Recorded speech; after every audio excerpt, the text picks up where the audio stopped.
Hey folks, we're going to do some Eberron character art tonight. Give me a second here to check my signal, get to my intro spiel, and then we'll dive into some more artwork. So give me a hot second here, check how we're Syrian, some more artwork. So my check, 1, 2, 3, 1, 2, 3, Syrian, work. So check, 1, 2, 3. I don't know what a Syrian is, never mind. Okay, great, sounds good. And let's see. Publish there and there.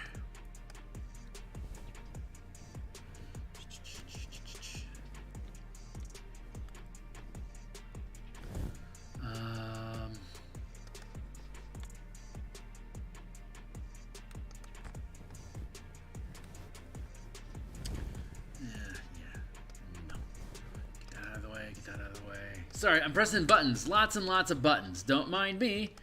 Just pressing. Oh, my friggin' dork. We all good here? Okay, good.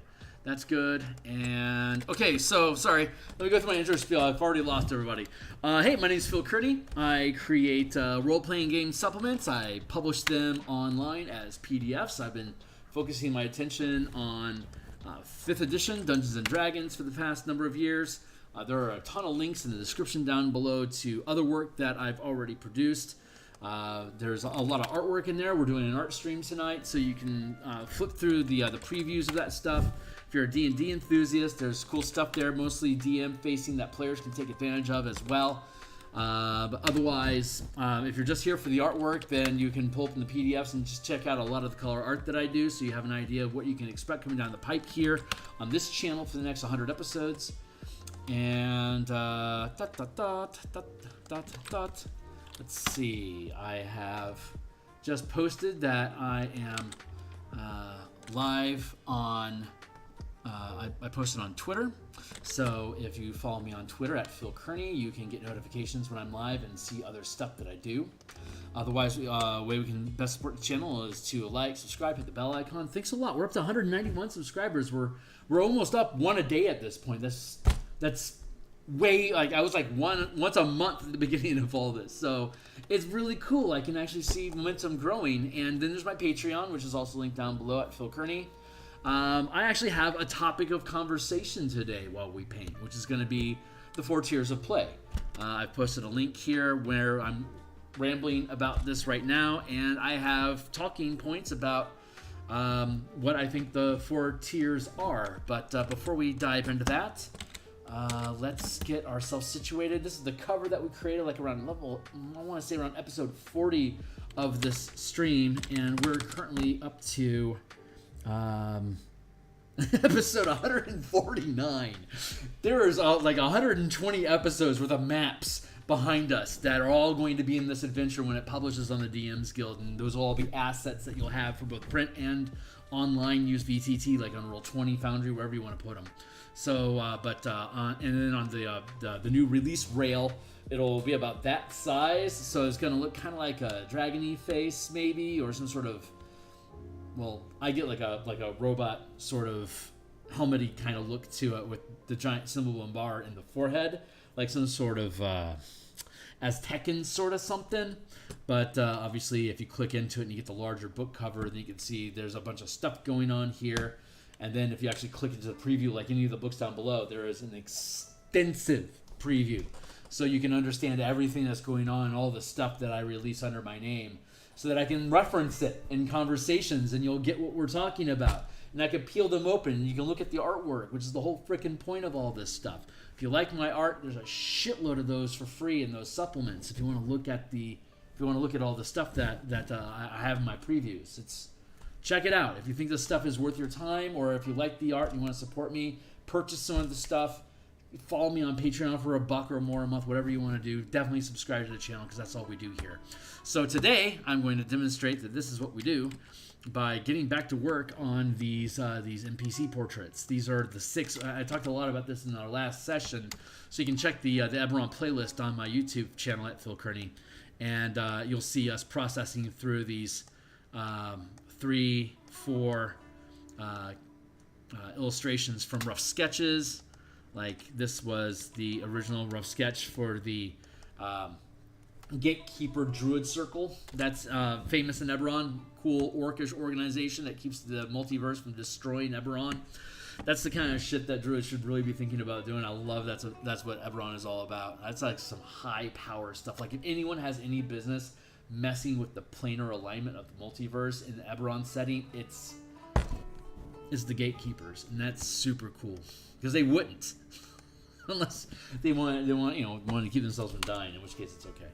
But yeah, we finished this dude, and so now we're going to work here, which looks pretty good already, but we also have the family to do. And we talked about how each of these NPCs represent. Oh, he's not quite done. I have some feathers to build still. Okay, cool.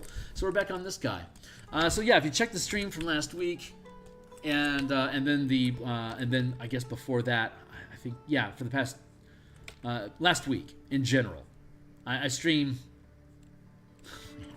I am wrecking out tonight. I stream 6 days a week, 5 days, Monday through Friday. In the morning, I do Eberron book art for the Eberron adventure that we're going to release on the DMs Guild.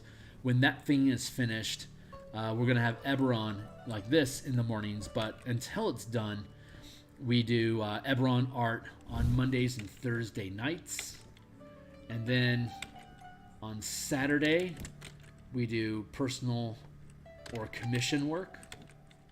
Like someone will hire me, and so I'll make their picture, or I just paint whatever I want to paint. Typically, it's Bob Ross landscape stuff. I've developed means of being able to duplicate his wet-on-wet paint techniques in the digital format, so that you can do wet-on-wet painting in Photoshop, Corel, wherever you want to go with your painting program. Art Clip Studio, I guess you could probably pull it off as well. But it deals a lot with complicated brushes made easy to build, and then how to use those brushes to duplicate the techniques that you see Bob Ross do. So it's not as fast as him, but the results are, the visual effects are comparable, and the zen-ness of it can be comparable as well. Though I will certainly not attempt to claim I am nearly as ASMR as the Mighty Ross was. But he's who I listened to when I was growing up as a little kid, playing Legos in the family room, waiting for Saturday morning cartoons to come on. Bob would be the first thing I would see in the morning, and then like Dungeons and Dragons, and then like Mighty Orbots.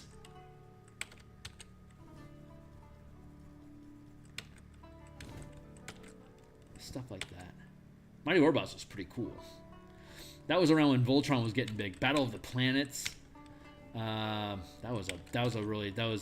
G-Force. I loved G-Force when I was a kid. It was so just creepy. Like giant bug robots stealing children from their beds to use their dreams to empower sorceress machines. It's like, that's cool. But it was also super creepy for a little kid. So, Japan was always ahead of us.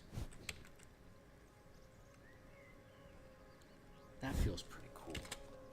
I like that. I have a topic of conversation, right? Okay, so you know to go back in the previous weeks to see who each of these guys are and what they represent and how they help the characters get into the adventure that we're writing. And so I'm doing, I went from rough sketch, and we're now building out high quality line art that once we're done with this phase, we can start colorizing. So we'll do some easy coloring. And but I have a topic of conversation today. Hold on. Scythe Silga, that's the name of the gatekeeper. And Sindrath Orbelt is the sheriff that can potentially hire and deputize the characters to go check on trouble in the refugee villages that are sprouting up along the Carnwood and mid to northern Karnath. So we're going to work on him for a bit. Drop the opacity down so it's just a hint, and then we can drop some cleaner line art and see where the inspiration takes us. So I'm gonna ease into the artwork and let the flow start before we start talking about our topic of conversation today. So I'm really happy with where we're at with the Spelljammer art. All of it's turning out really well. It's taking a bit longer than I wanted to, but I think I say that every project. I think I'm getting better about calibrating how quickly I can get through a project, but it's still a lot of time because I'm finding projects that require more assets. So I'm able to get through art quicker piece by piece, but I'm now require more pieces per project because I'm doing adventures now, which require map assets and tokens for creatures and characters on those maps.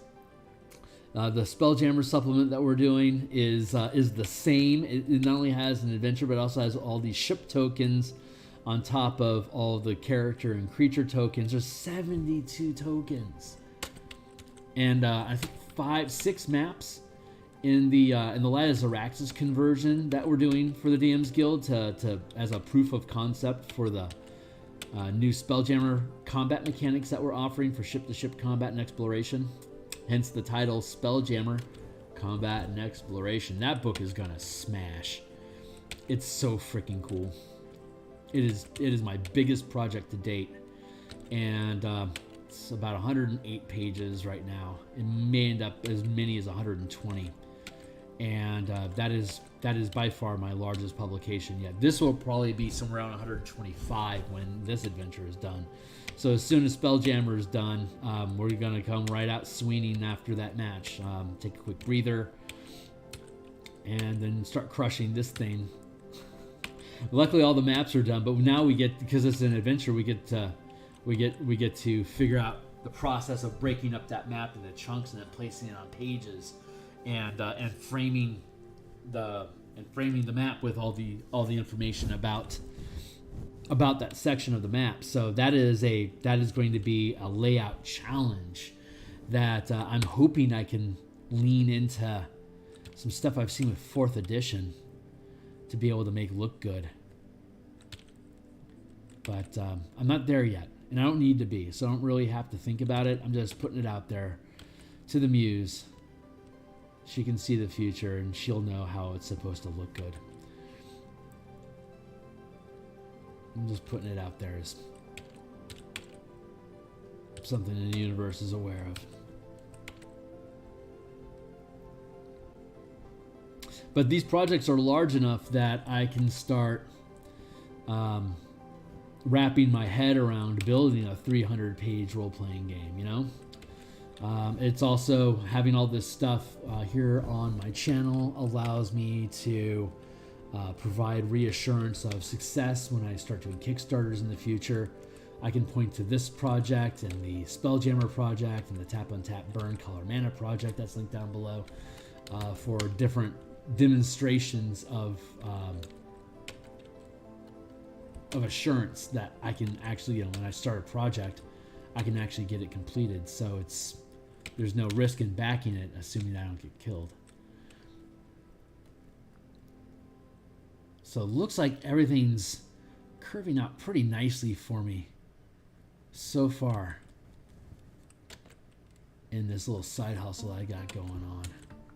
On Saturdays, we're building brushes and sculpting paintings, Bob Ross style.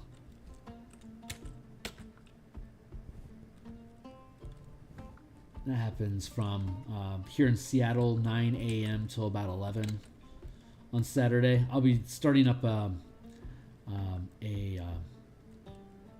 another adventure book cover as a commission probably in the next few weeks, so I should be able to finish the Bob Ross brush building series, and then I'll offer all those brushes on my Patreon. So you can just pick those things up. I won't charge you for them. I just built them on the fly. I just want people to be able to see what we're doing and offer those brushes for something that you can mess around with, doing the same stuff that I was, because I show you how to build them and then how to calibrate them for their settings, and then how I'm actually implementing their use on screen. So if you're wanting to integrate Bob Ross style wet on wet techniques into your art streams or your art, your workflow when you're producing content yourself,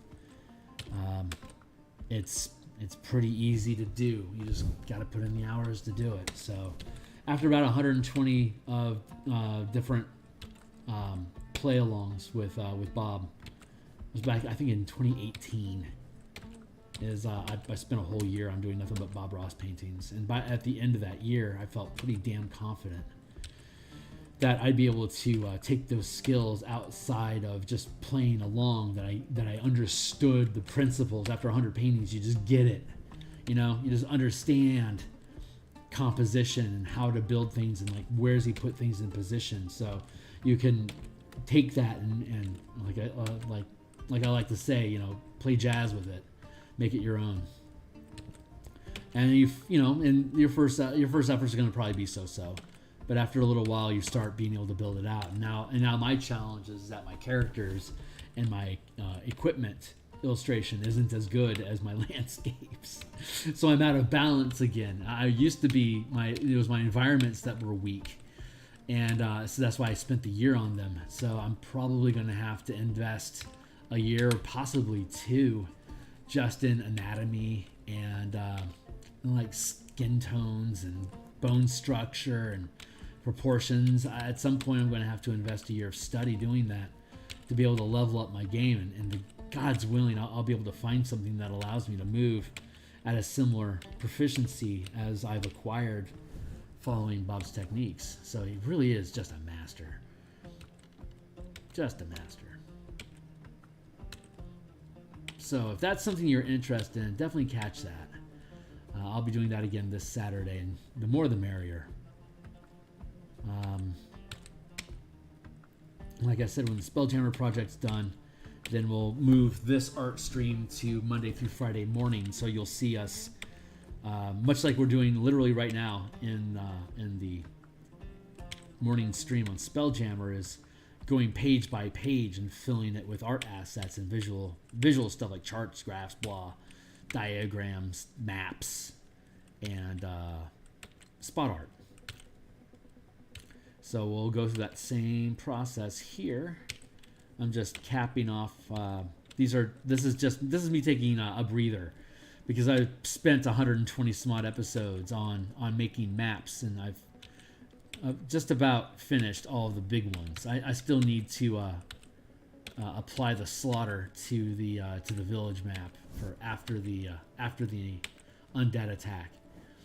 But other than that, I'll then be down to vignettes, which might only take like maybe 6 hours to build a piece, like a dilapidated gazebo and like a sinkhole full of undead, and a farmhouse that's like just like one of the buildings in comparison to like a village full of buildings.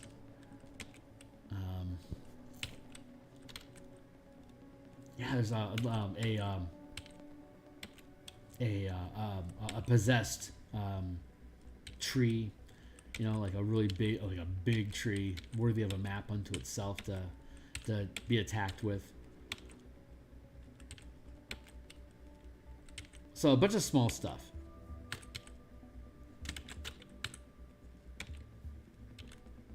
And once we finish off that chunk of map, then we've got like I need to make a special shambling mound, a special otiug, a special staroper, assassin vines, black pudding, different types of undead, some demons, barghest.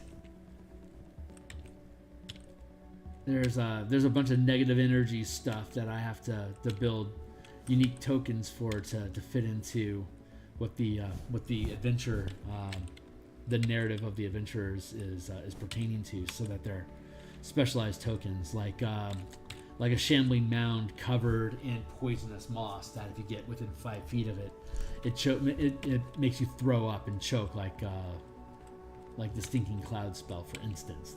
That means I have to make a shambling mound token that's covered in glowing mushrooms and fungus.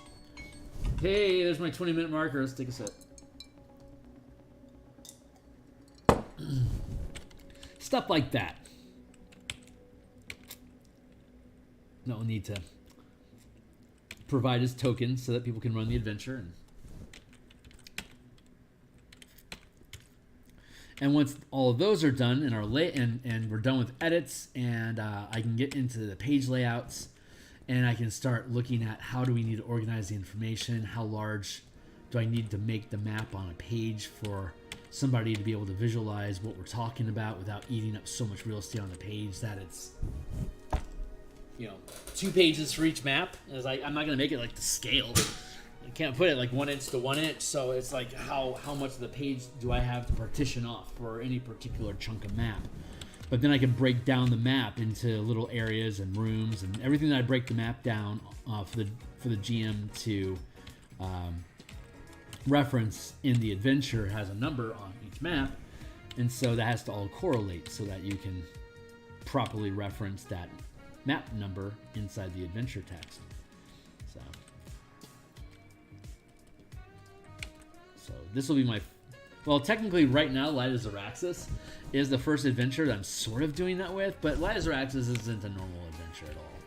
And it's not actually a full adventure. I can't completely republish all of Light of Xeraxis. DMsGuild doesn't allow me to do that. It allows me to reference Light of Xeraxis and say, hey, if you want to add fighter ships to this, like if you want to have like Nyogi spider fighter craft, you know, or like if you want to have elven footer ships as part of their navy, here's the mechanics that you need to do to introduce that stuff, and here's how you can paste these things. And by the way, astral travel works differently, so here's how Topola can help you, and here's the redundancy of the space pirates as well as the princess you can capture, like yada yada yada yada yada, like all these things that you can change. But I can't actually just publish stock the entire adventure and just change the text that I need changed to make my mechanics work for you. Doesn't work that way. So I'm only kind of working on my first adventure. I'm getting some reference and some experience in developing the Light of Xeraxis for certain. But it's not the full shebang. This will be the real thing. Nice bullet, pal. Dun, dun, dun. Dun, dun, dun, dun, dun.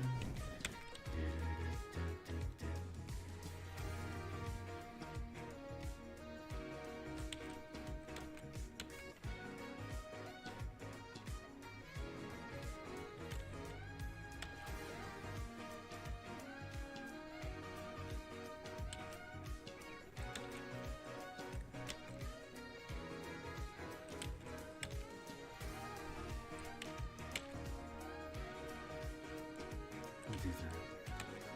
There we go.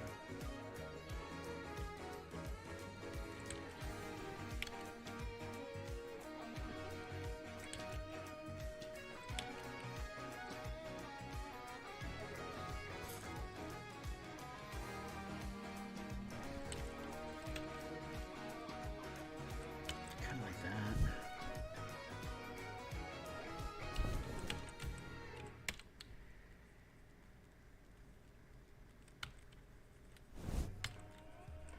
Go.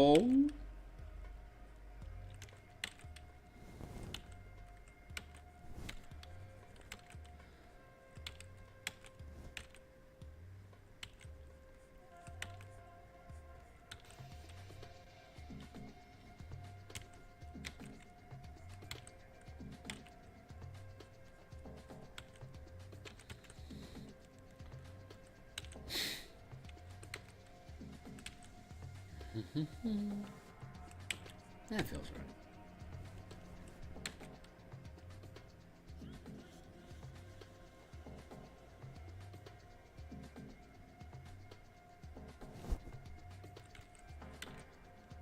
This is a second scratch. This shan't be the final for this, but I have to work out where the armor is at and what it's doing for me to be able to finalize it.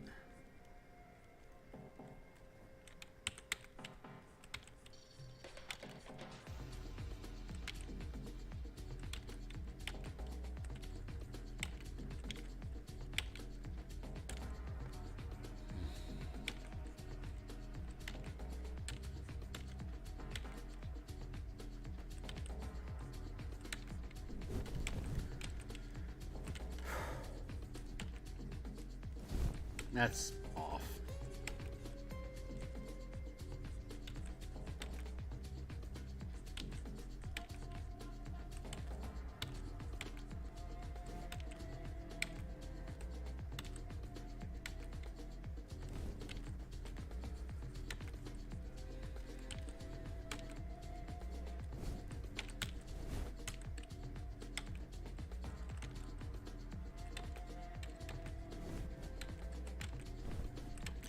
Curves around like that. This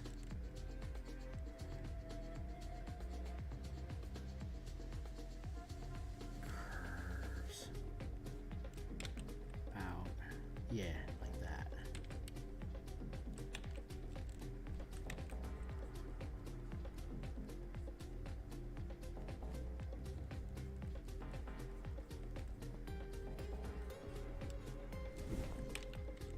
That's pretty good. And then there.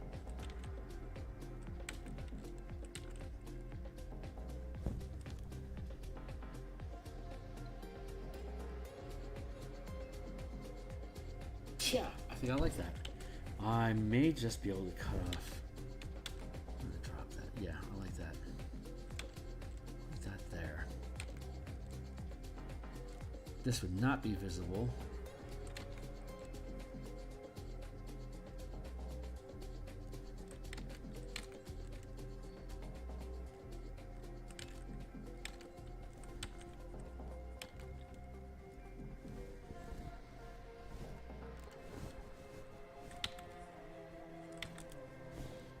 Free transform. Let's see if we can.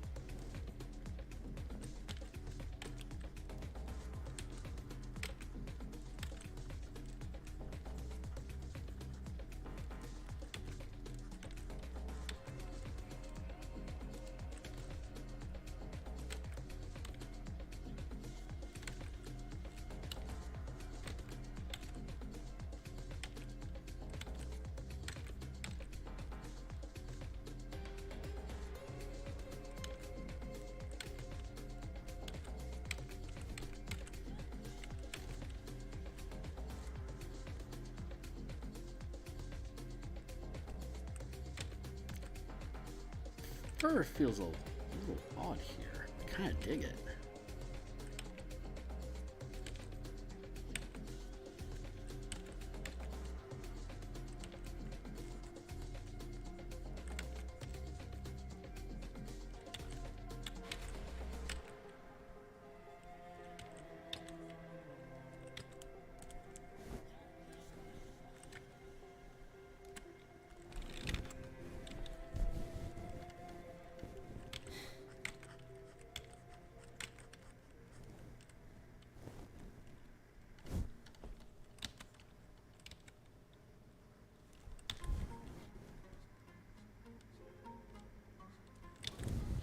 Let's transform and then let's try to distort.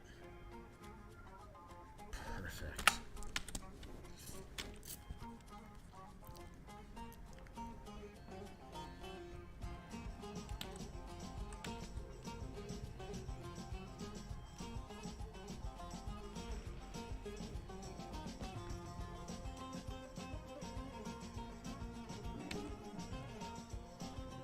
Nice. All right, I'm happy with that.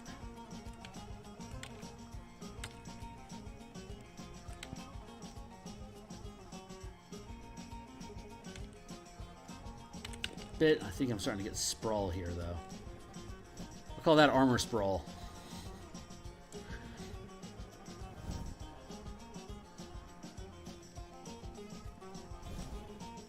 And we'll just leave this all furry through here. Fur without end. How about that?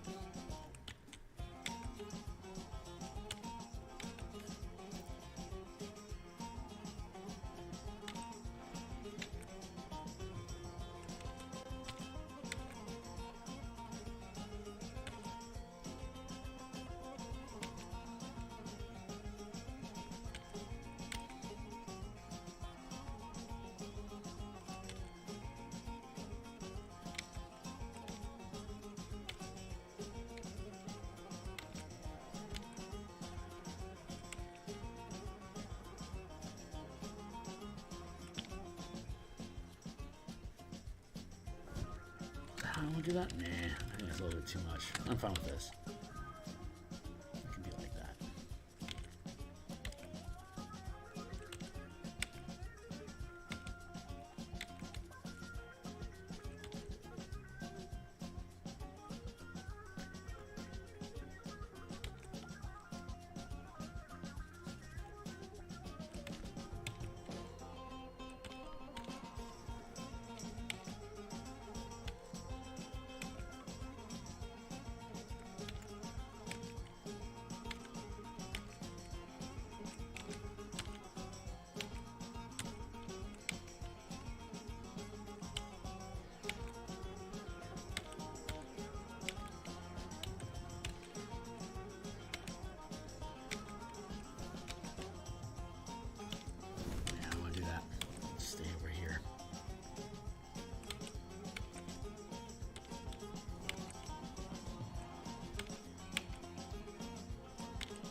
Let's do like that.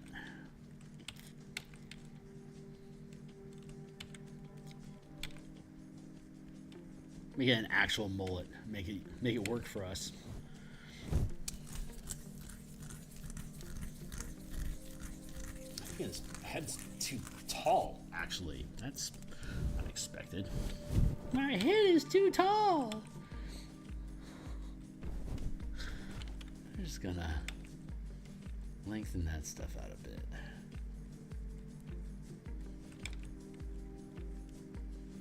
Yeah, that way we can have the cloak melt into the mullet.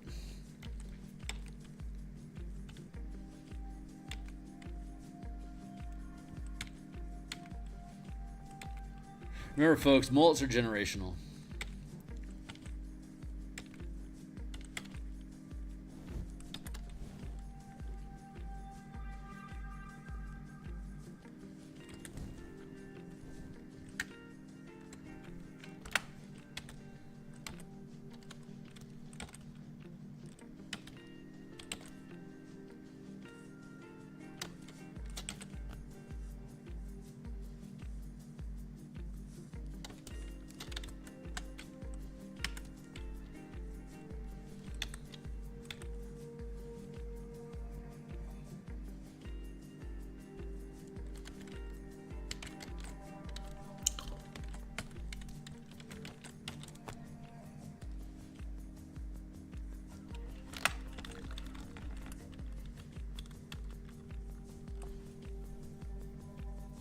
Yeah, that looks pretty cool.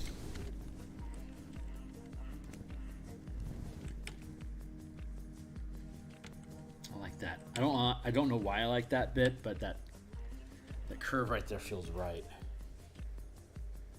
We'll probably do fur in that space. All right, we're doing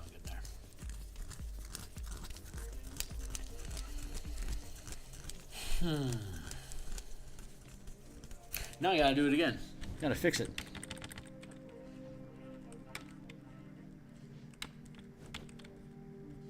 I'm happy with how the head is looking. Even the mullet. But I need to fix all of this. I was right to clip that off. It needs to just needs to be better. Blah, blah, blah, better.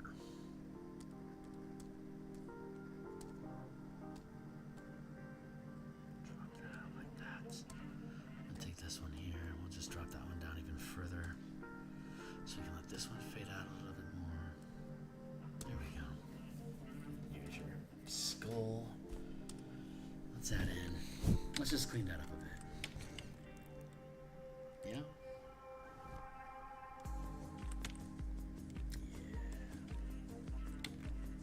That's pretty good. I can merge this down since we're working with this beard. There we go. Easing into that space.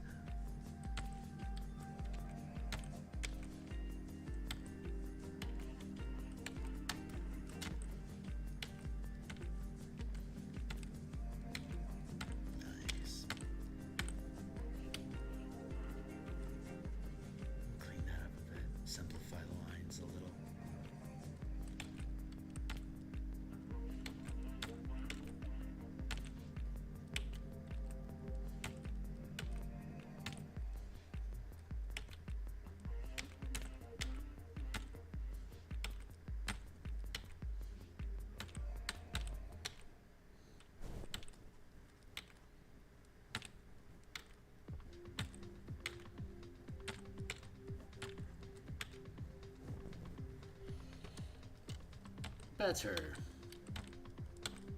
Very good. Very good.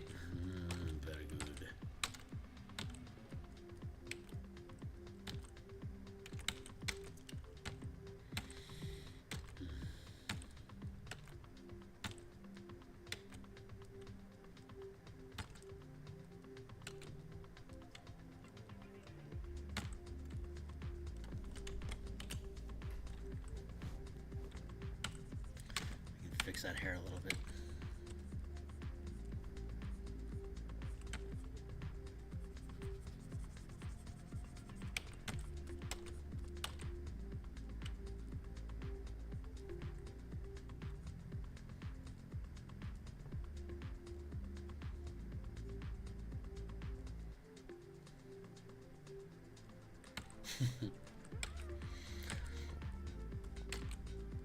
I was just remembering from last stream, Nitro talking about his characters using different plots inside this adventure while he's testing it for us, and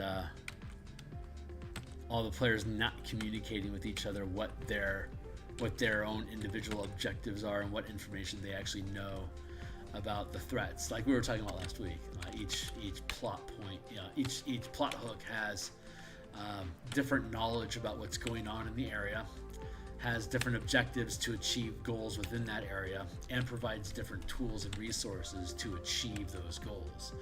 And if you have characters with more than one plot hook, like you could have like a team of 5 people and have like up to 5 different plot hooks for reasons why each individual character is part of the team in this adventure. It's a fun little thing, but when you don't tell each other what your goals are, they may find out at some point, and it might not be the most ideal circumstances or look when they do. Let's fix that. I love that about this adventure. All right, that looks good. Now we can fix this.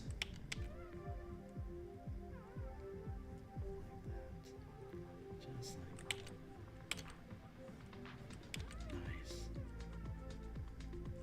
The lines are feeling pretty on point tonight.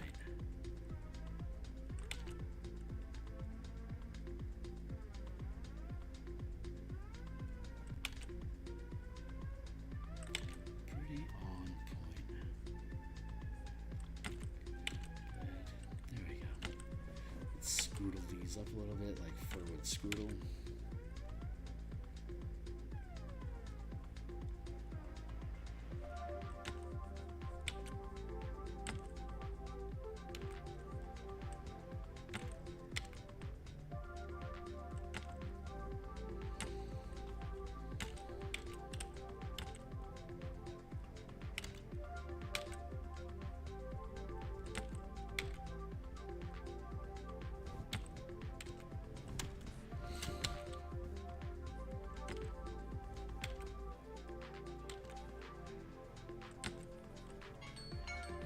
Another 20-minute timer, huh?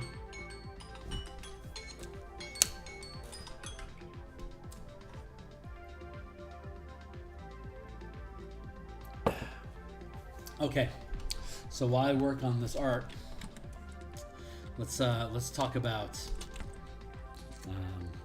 our topic of conversation for the day, which is the 4 tiers of power in D&D. And the actual conversation got sparked up by a D&D subreddit thread where the post was asking how quickly do you go back into, if you're a DM and you just finished a campaign, do you have a cooldown? Do you prefer to play? Do you just keep DMing? What do you do? And I, as a forever DM, the break I take from I run level 1 to 20 campaigns in, the current campaign I'm running is probably going to end up capping at 300 hours, but it's more likely that I would have about 200 hours, roughly 10 to 15 hours of gameplay, or maybe 12 hours, so like about 250 hours to go from level 1 to 20. And I've been DMing since 87.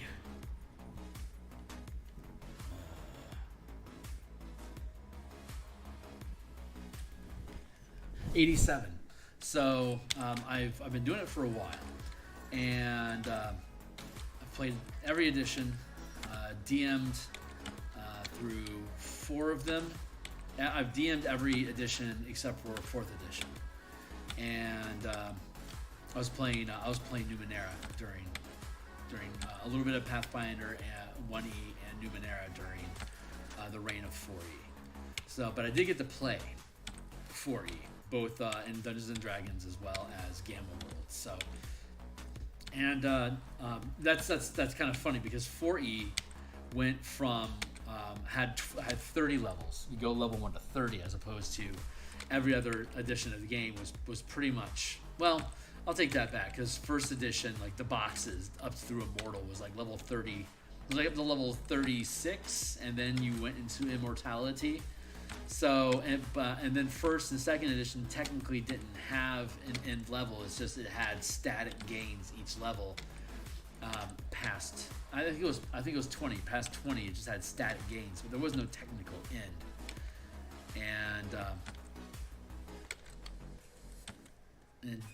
And then there was epic levels in the 3rd edition.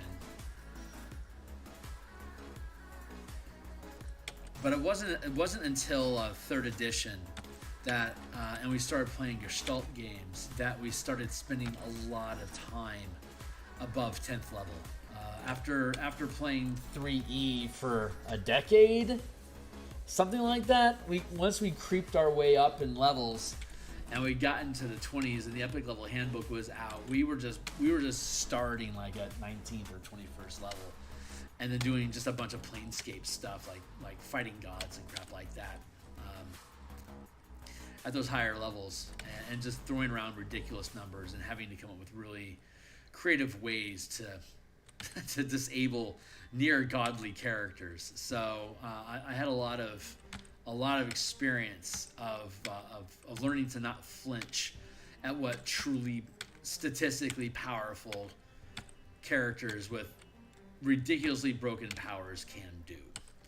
And once you get comfortable with that stupid scale of epic levels in 3E, there's very little in 5E that's intimidating, because 5E is kind of a calmer version that sits somewhere between 2nd and 3rd edition.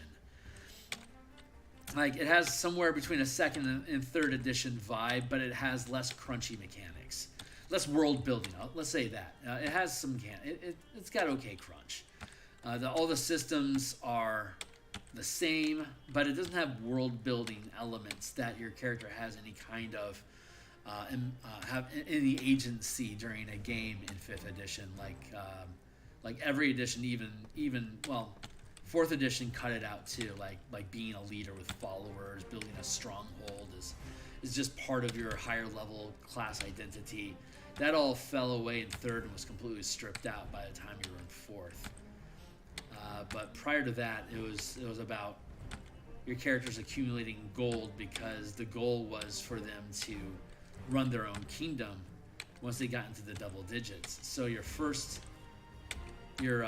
early levels are you gaining value in the world and accumulating wealth, so that by the time you get to those named levels, you have a name for yourself for being so successful at adventuring.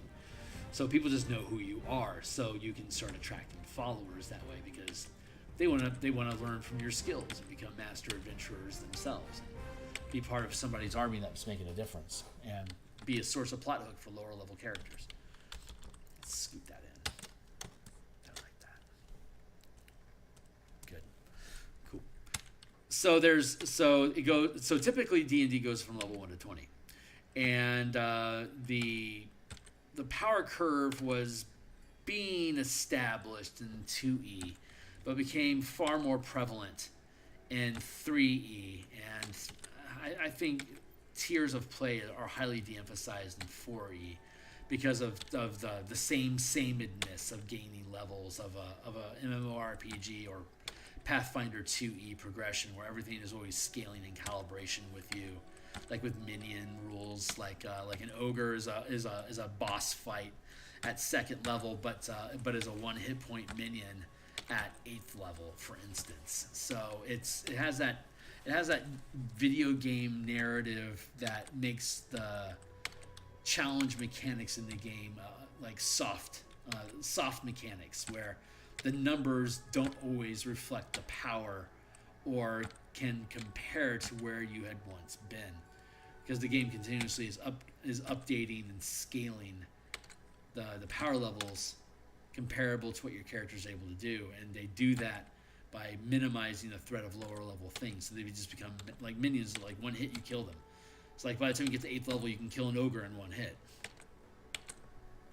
So, like, that used to kill your entire party at 3rd level, and now it's literally you can sneeze and they die.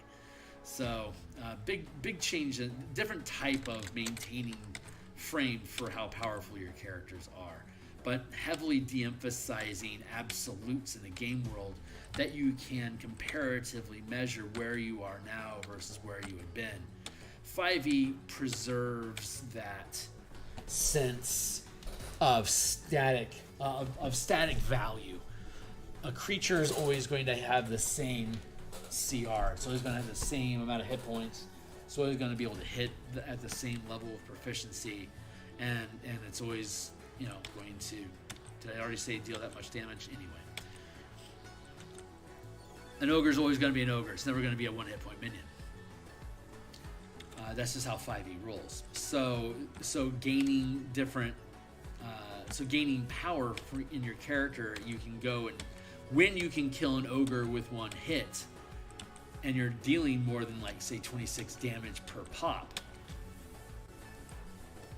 it's kind of the same as though that ogre only had 1 hit point, if you're pulling those numbers consistently at, say, 8th, 9th, or whatever level. So in a way, it's kind of 6 or half dozen, take your pick. But that makes, by having that absolute value, it makes the tiers of play, the tiers of power inside of D&D from level 1 to 20 have measurable value unto themselves to compare against each other, like to have relative value. Like 2nd tier characters of level 6 to 10 are numerically and numerically inferior to a 17th level character, and has generally less action economy or options to use in that economy. So not only are you statistically stronger, but you have a far broader range of options to be able to wield that power with, which tangentially is what the martial caster divide is all about.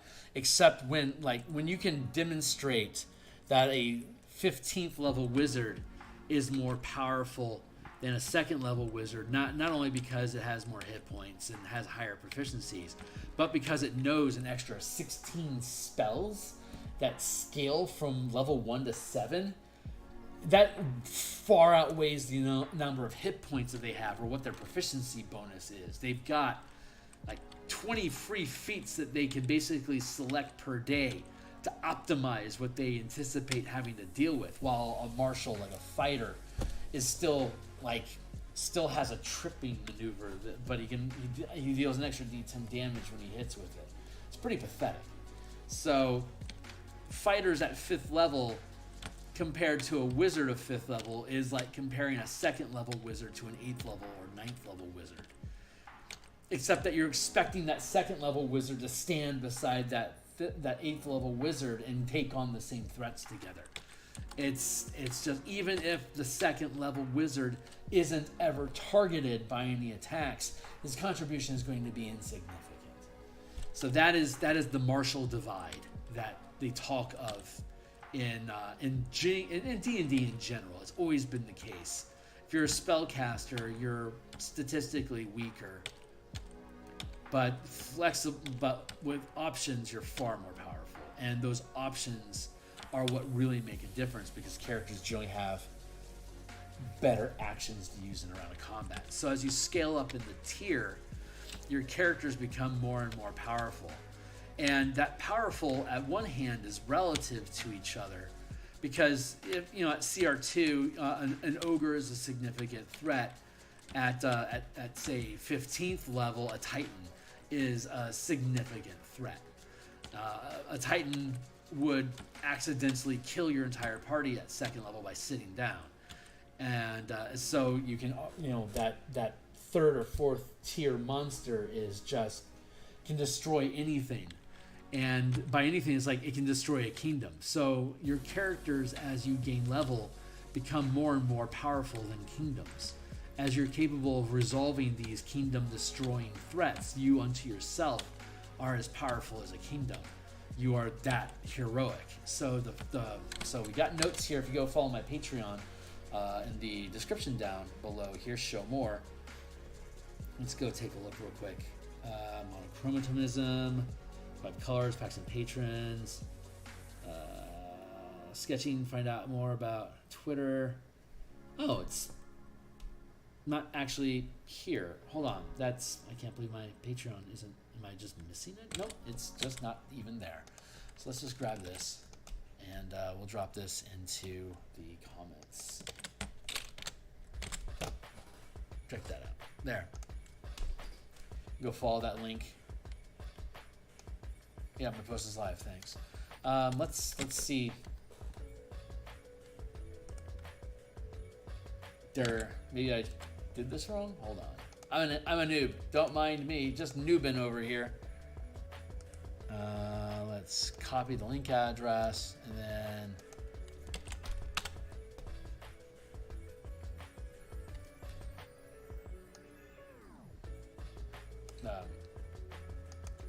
Visit the site. Yeah, go to the site. There it is. Okay, great. 4 tiers of play. My Patreon. Thank you. Okay, great. So that worked. Click on over.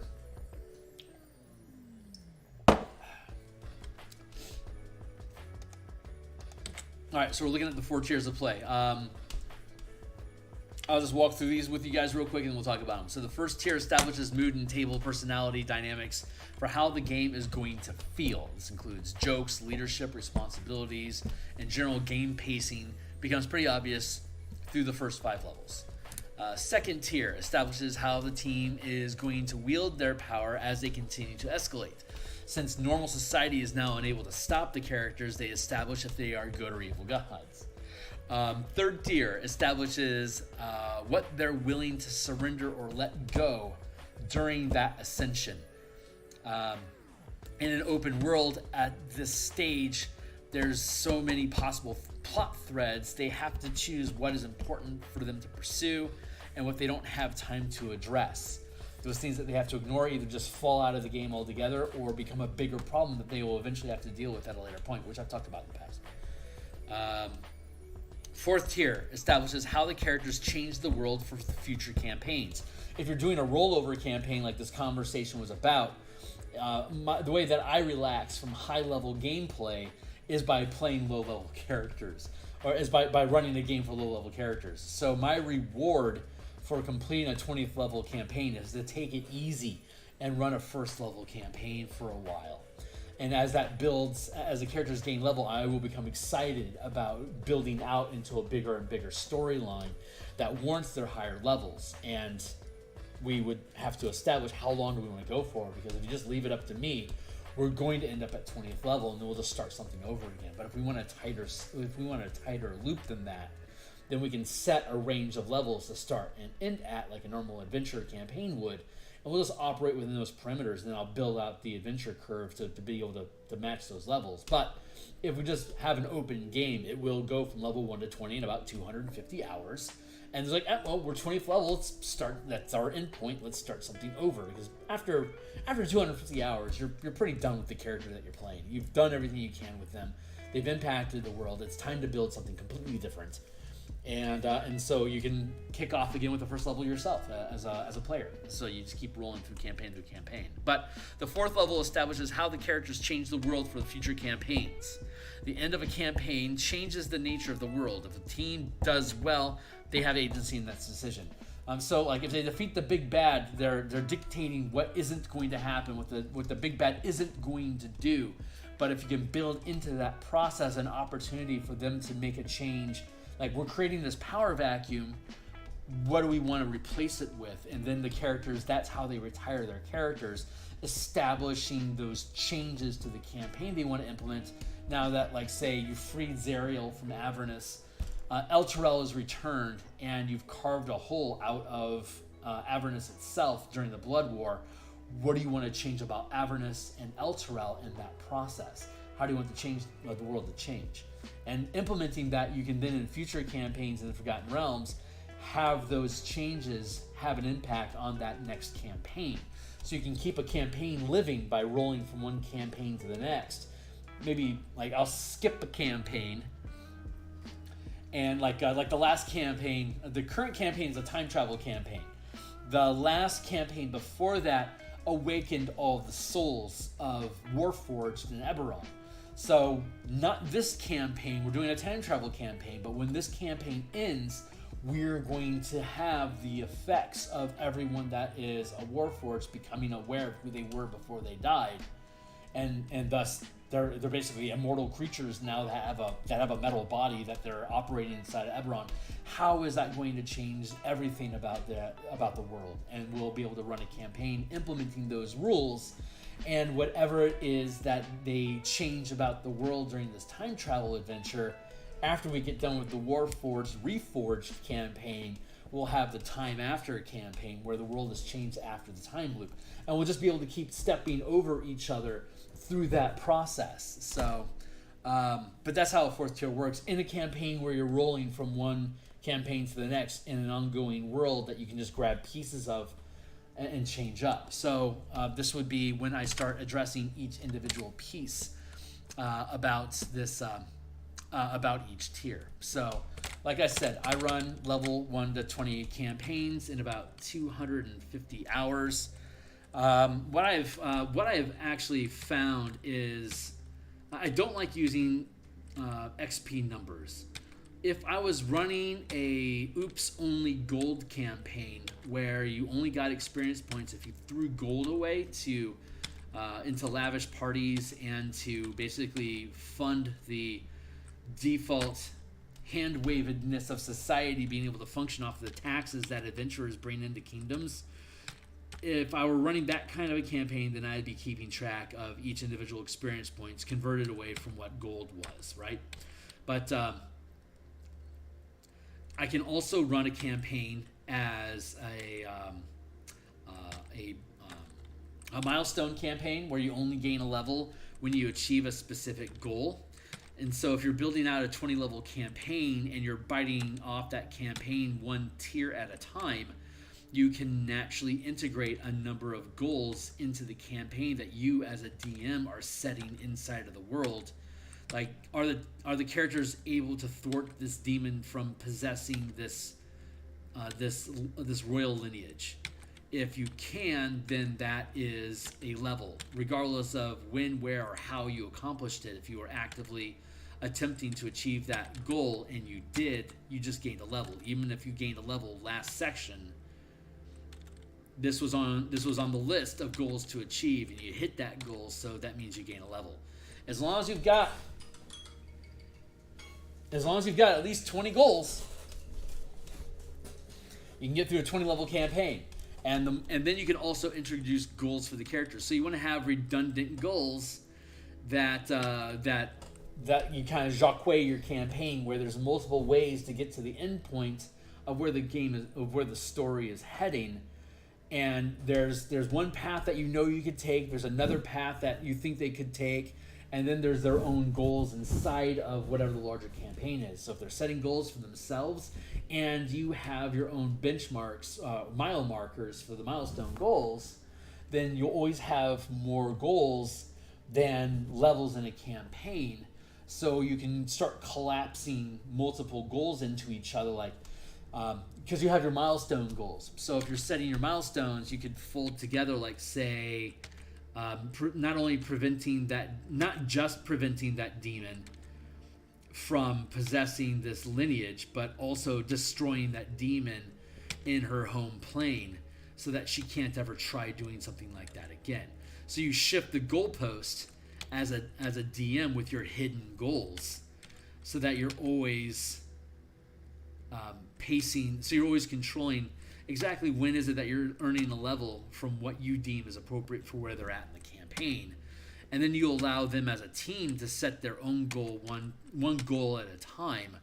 So you then calibrate what happens in the campaign to align with what their personal goals are.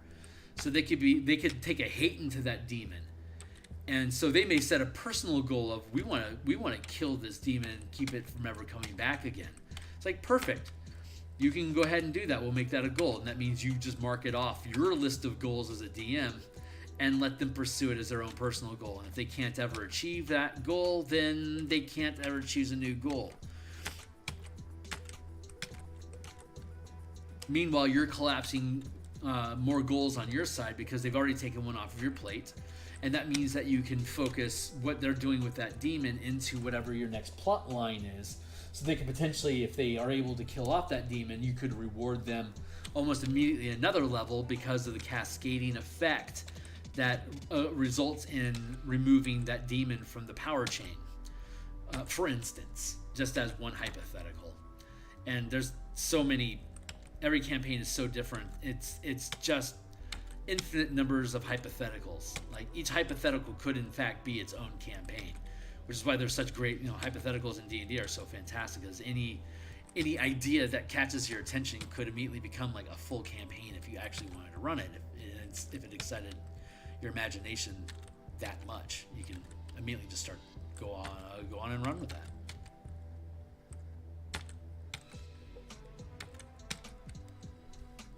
Giving this guy half plate.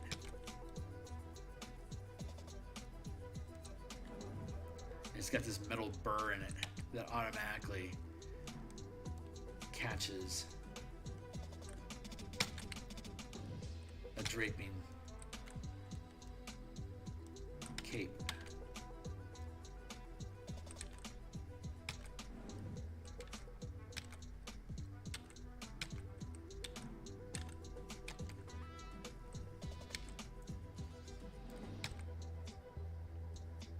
Plus, it looks cool.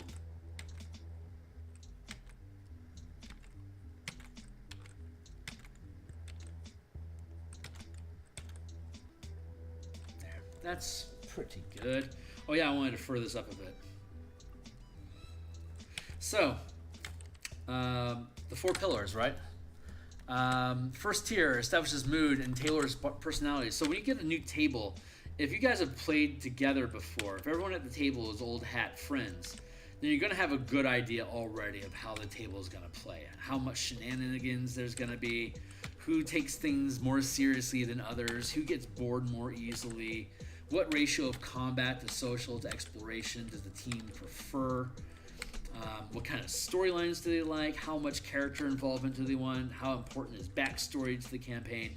If these are old school games, like if you've gamed with these guys all before and they've all gamed with each other, most of that table etiquette is going to lock in pretty quickly, and they're going to escalate really fast. They're going to be able to clear content more quickly, or not if their style of playing is absolutely just beer pretzel, nothing but Monty Python jokes for 2 hours and get nothing done. Then sure, it's going to take a while, granted. But if they approach the game as like as a combat unit that's attempting to move through the campaign efficiently to achieve goals and minimize losses in the process, then they're probably going to have a pretty aggressive game plan for whatever goals they start to identify as important to themselves. So they'll be able to move through the first tier of not being, since they're not clumsy with each other, of having all that stuff in. And if you've DM'd for this table before, they're going to probably already appreciate your style of narration. And then it's just a matter of like what kind of goals they want to have, what's the genre they want to play in, and any kind of specific house rules they want to have and implement that may or may not already be normal to the table. Just going through that session 0 is really easy when your table is new. But if there's anybody that's new at the table that's not indoctrinated into the culture of what's at your specific gaming table, then you need to establish all those things, like what's important to them, how much character do they want, and how much will actually be tolerated by the team. Since everyone's going to have a difference on that, and there can be contrary preferences of like how much backstory do people want, and how much are those stories going to lean into the narrative of the adventure. How important is it going to be who you specifically are inside of this game, or does it even matter at all? Like the content that Wizards produces doesn't care who you are. Your backstories are your own to imagine if you're going to have one. And if your DM leans into that personalized story that they can create from a published adventure, then that table is obviously going to be into that sort of thing, and you'll invest towards that. But some tables don't place much value in character identities and backstories at all, especially if there's a high kill count in the campaign. And death is everyone, like if your session 0 says, yeah, you're dead, you roll up a new character, and don't pull punches and don't necessarily calibrate the game to be challenge appropriate. Let us decide if something is too dangerous or not, and if we're wrong, we made TPK.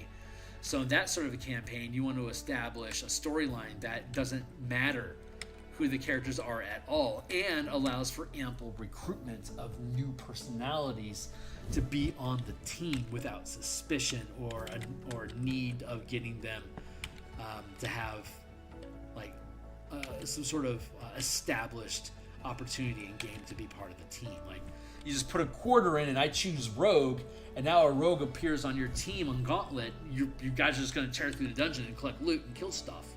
Like if that's how your game rolls, then you don't have to worry about that. But these are all things that you establish during session 0. And so during the first tier, you start to really see how these different players really play out with each other. Are there personality conflicts? Who is the quickest to reach for their phone when things slow down during the game? Blah, blah, blah, blah, blah, blah, blah, blah, blah, all that stuff. Basically, tier 1 adventuring doesn't have... you don't want any like real significant plot points at the low levels, because if you're playing with a bunch of new people and the personalities fall apart, then the campaign's going to die. So you don't need to worry about establishing any kind of overarching campaign where you establish what you'll be doing for the next 20 levels. Anime is actually really good about this.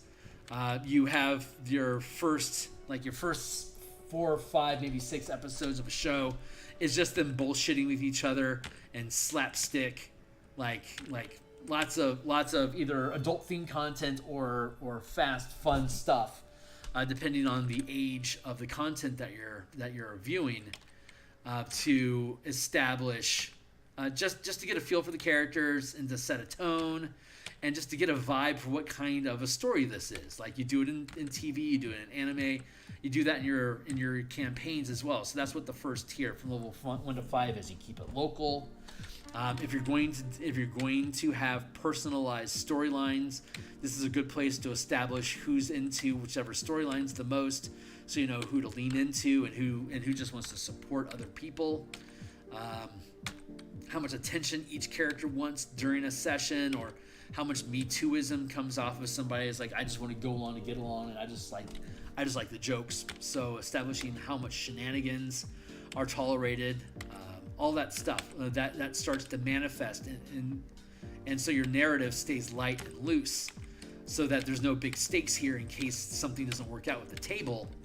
Then you haven't invested any actual story time. It's just low tier stuff. It's just random encounter stuff. It's just you kicking around your hometown, making yourself become a local hero. And during that process, you can start establishing who are the powers in the area, who has influence, which is power, what kind of creatures are in the area, and you can start layering in small hints about something bigger may go on. And you don't necessarily care what that bigger thing is.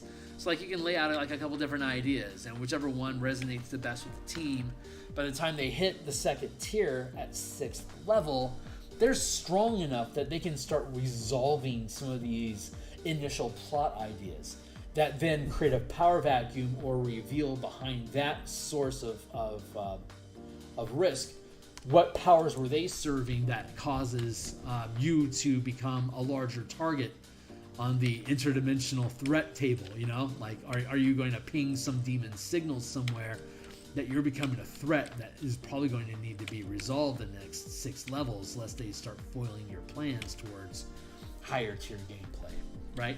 So they're going to have to start setting up kill teams after you. That's when you start establishing how you deal with threats. What kind of a personality you have. So the second tier establishes how the team is going to wield the power that they accumulate as they continue to escalate in levels. By the time you hit 6th level, you are almost superhuman inside of a D&D game system.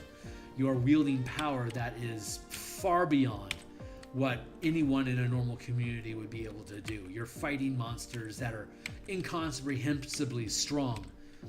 That there's no just random NPC in a town that could possibly do anything to fend off a manticore, for instance.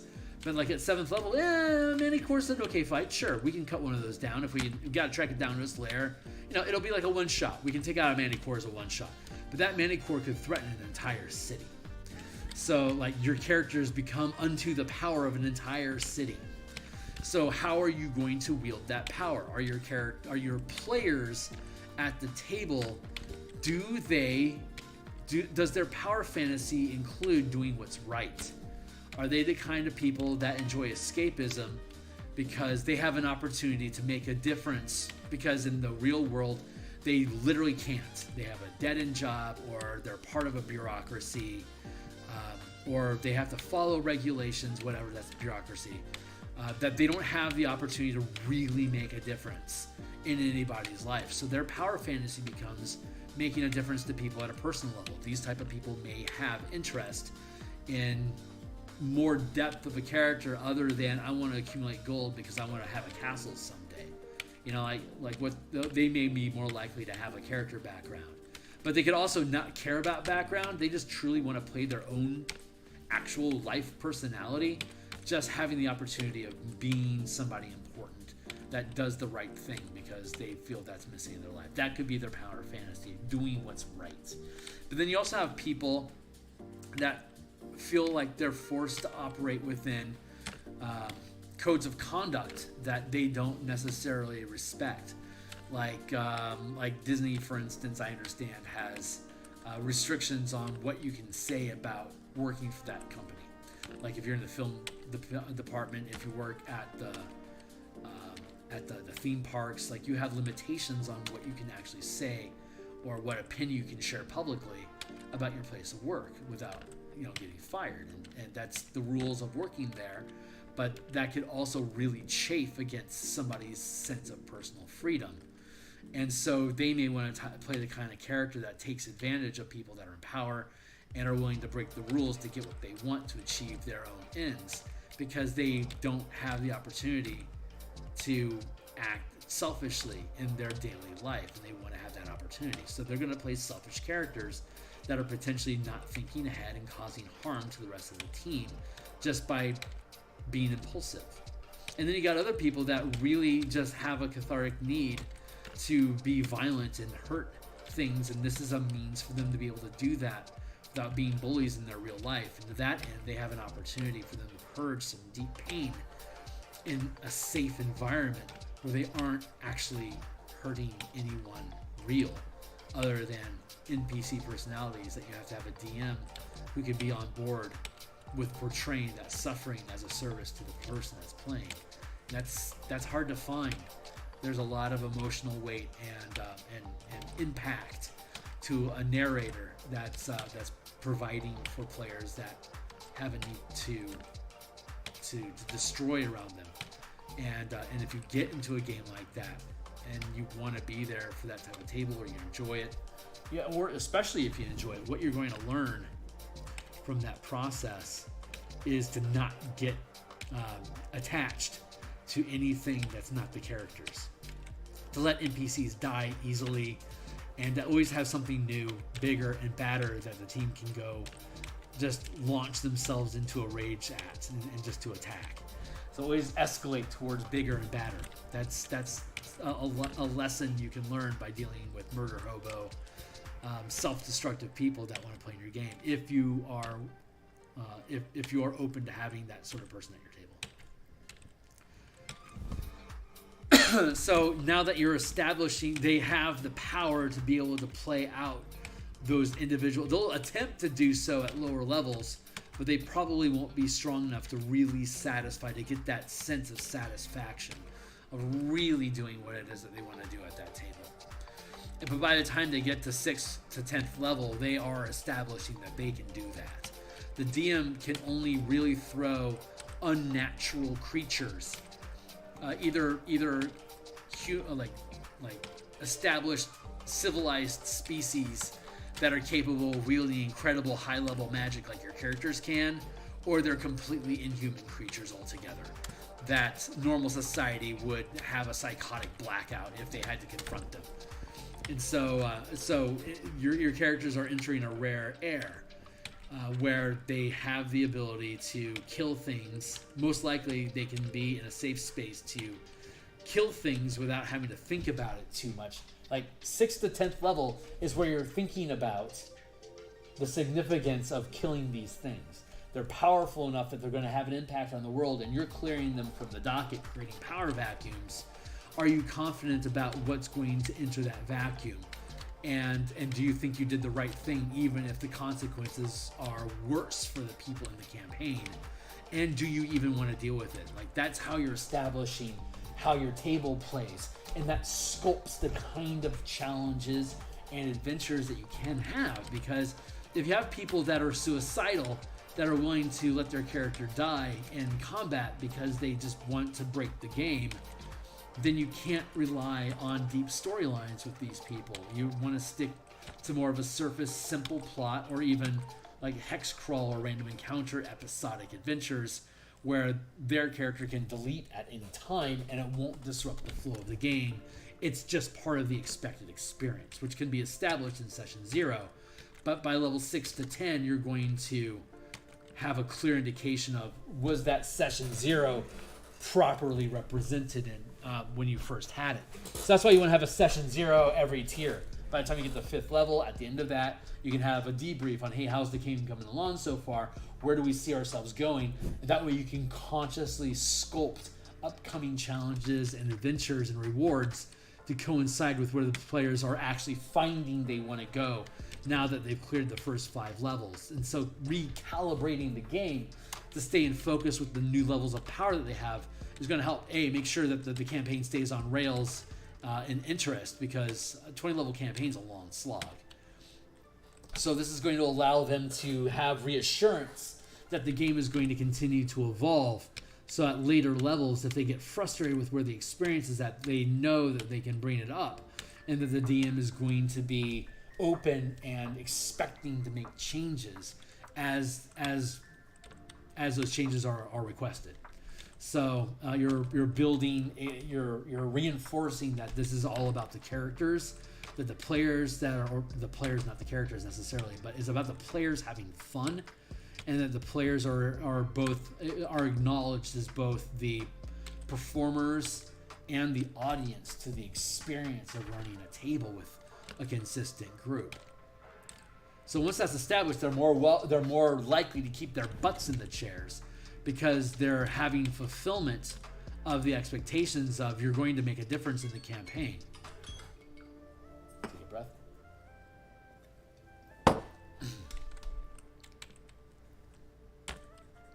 So that leads us into the 3rd tier. Now that we know how they're going to deal with power, and that they're establishing that they are a threat unto themselves that deserves the attention of whomever their rivals or adversaries end up being during the campaign process.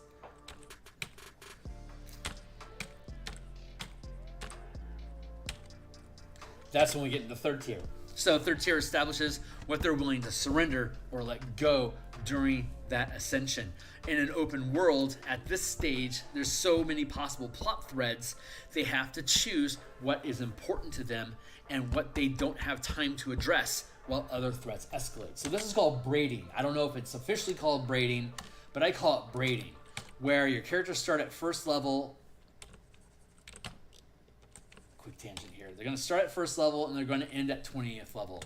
And they're going to have a new tier at between 5 and 6, and then 10, 11, and then 15, 16. That's your literal break. Some people will say 4th tier is actually 17th level.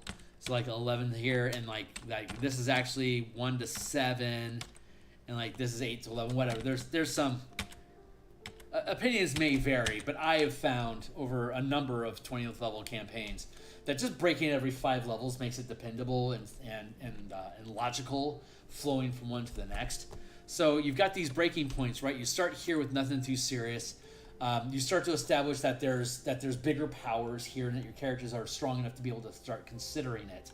But as you go through and you make that discovery process, you've got a through line, the true adventure, the true plot, story that manifests one session at a time. But this becomes the true timeline that your characters are actually running through episodically, one episode after the next in a serial manner from level 1 to 20, right? While you're there, though, there are other possible plot lines and story arcs that can occur. And so it'll look something like if we were going to zoom in here, because all my stuff's about scaling, right? 1, 2, 3, 4, 5. How about that?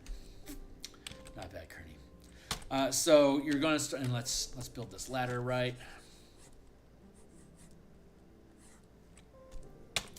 So this is the true plot line, right? But it starts off at first level here, right? Something happens. Now you've got maybe 2 things could happen, and then from those things, there's 2 things that could happen, and those things branch off, and those things branch off, and branches and branches and branches and branches, and this is the mess that you create because every decision that you make has a cause and effect, right? Well, the cause is here, and the effect is one way or the other. Someone is going to benefit from what actions you take, and someone is going to be penalized for what you take. Monsters that are killed are penalized. The local community that praises you for it benefits, right? So now you've created this benefit, and now let's escalate what happens. What's the cascading effects of this community ending up better for the results that you created during that first challenge, right? And on this side, we just created a power vacuum with these guys being gone. I was about to make an asterisk like a butthole. So you're sitting, you've killed off these creatures, and so who is now coming down the funnel to fill that power void? And as your characters are moving up the timeline, these creatures are coming down the timeline, and bam, here we are at our second decision point. What is going on in the campaign? And so as your party escalates with the good times and you clash into the new challenges that face those good times, then you have a decision to make, and that creates another branch. So you have all these branches because there's more enemies coming down the pipe here to deal with this void that you created, but this guy just got snuffed too. So now you've got this power void. So you have this cascade of things that are coming down the pipe to deal with this power void, and maybe this power void is resolved by one power, but now you have all these other powers that are pressing against who just took claim of these 2 voids. Meanwhile, your characters keep ascending because every time you defeat something, you make something better. And now there's possible offshoots and challenges that are created by those things that are good, that your characters have the opportunity to affect the decisions that are being made. So you're constantly building towards 20th level, while power at the 20th level power is pressing down into that space. Like in old first edition D&D, when you cleared a dungeon, there are weaker creatures in the lower levels, but they get pushed up to the surface by meaner creatures down below, putting pressure on them. And so the creatures at the top level of the dungeon are the weakest monsters that can exist inside of a dungeon, or they get punted out of the dungeon into the surface world, which is where like goblins are raiding my community. Why are they doing that? Because they're getting kicked out of the dungeon. And if they don't bring in new resources somehow, they're going to have to leave the dungeon altogether. And now they're just sitting ducks to get slaughtered. So they're on the clock they gotta deal with something here. And unfortunately, humans are, you know, like civilized species are the ones that get mauled in the result of this dungeon bush. So give me a second.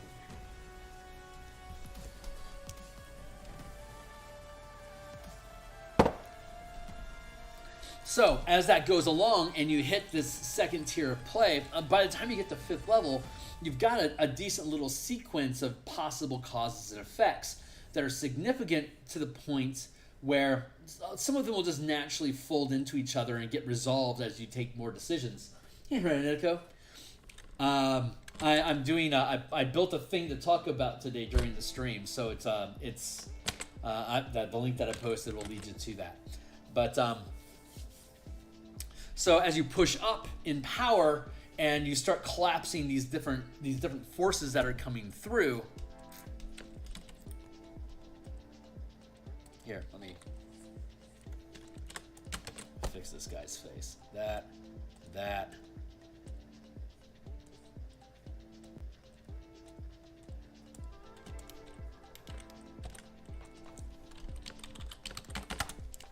Doodles. Well, I'll build this out into a more formal thing, and I'll post that on my Patreon as well, just for graphs and giggles. But let's see. Oh yeah. So we're talking about 3rd tier, right? Okay, so by the time you get into 3rd tier, you only have so many plot lines that you can follow. They're not all just going to fold together and resolve. So there's only one plot line going. There's all these different creatures that are coming down the pipe, and you can't deal with all of them. You have to let some of them get through. So your characters have to identify what they think is the biggest threat to what they're trying to do on their side of the equation. What are we seeing is the most, like, if we get rid of that, that's going to make this goal easier for us to achieve that we've set. Or we're seeing that threat is the biggest threat to us achieving our goals. That means that if we're going to take on A, that means that B and C are going to get through. And they're going to cause trouble someplace else. And that's what breathes life into your campaign. Because those threats that got through, that your characters couldn't deal with, is another adventuring party that's a lower tier than you having to deal with it right now. So you can actually run, once you get off the ground at 1st level into the 2nd tier, you can build another team that is dealing with lower level threats that your 6th to 10th level characters don't have to deal with, because they're dealing with something else, and that stuff just comes down the hill. And so you could have a 1st level group, so you could then build an 11th level group that can only deal with so much stuff. And then you could build a 6th level team that deals with the first wave of crap they couldn't deal with, and since they can only deal with so much stuff at once as well, you could have a 3rd group starting at 1st level that's dealing with the fallout of what the 11th and the 6th level team couldn't handle. And then by the time you get to the 17th level, you've got 4 tiers of game running all at the same time. If you play by post or play by email in a written format, you can actually do this all at the same time by establishing these 4 and having a separate thread for each tier of game. I did that in 3rd edition with 17th level characters, 11th level characters, and 4th level characters. We had all of them because 3rd edition we were using leadership rules. And so we would cascade leadership from one tier to the next. So the 6th level characters were the 11th level characters were the 15th level's cohort henchmen. And the 6th level characters were the cohort henchmen of the 11th level characters. And then 3rd level team, that was the 6th level henchmen, because you can gain the leadership feat at 6th level. So we cascaded through that, and the threats that they dealt with were smaller and more smaller in area and space. But that speaks to those different tiers of play. If you're doing play by post, where you set the tempo of play and you can cover a lot of ground through the narrative, the text narrative, it's a very different experience than a live action table, either online or actual meet space. But a very, very different type of tempo, different sense of scale, and you have a lot more headspace. You can get inside of people's thoughts with italics language. It's a very different experience. It's super freaking fun. Highly recommend it to anyone that hasn't had the experience. Just get involved in like maybe a one shot play by post or email campaign that will probably last you 3 months. Get into that. See how that space feels for you, so you get a different sense of how you can build narrative or like what you want to emphasize or de-emphasize when you go back to interacting with people directly. So, but we're talking about the third tier, and I'm supposed to be drawing. Sorry. Third tier, establishing. Okay, great. So there's so many plot points that are coming down the pipe that you can't deal with all of them. That's what that rant just established, and so. So this is about you defining what you are going to focus on during the end game, because your goal is to get from 11th level to 16th level, and by the time you get into 16th level, you are getting to the point where you're going to take on whatever is established as the campaign capper. This is the world changing threat that your team is working to resolve.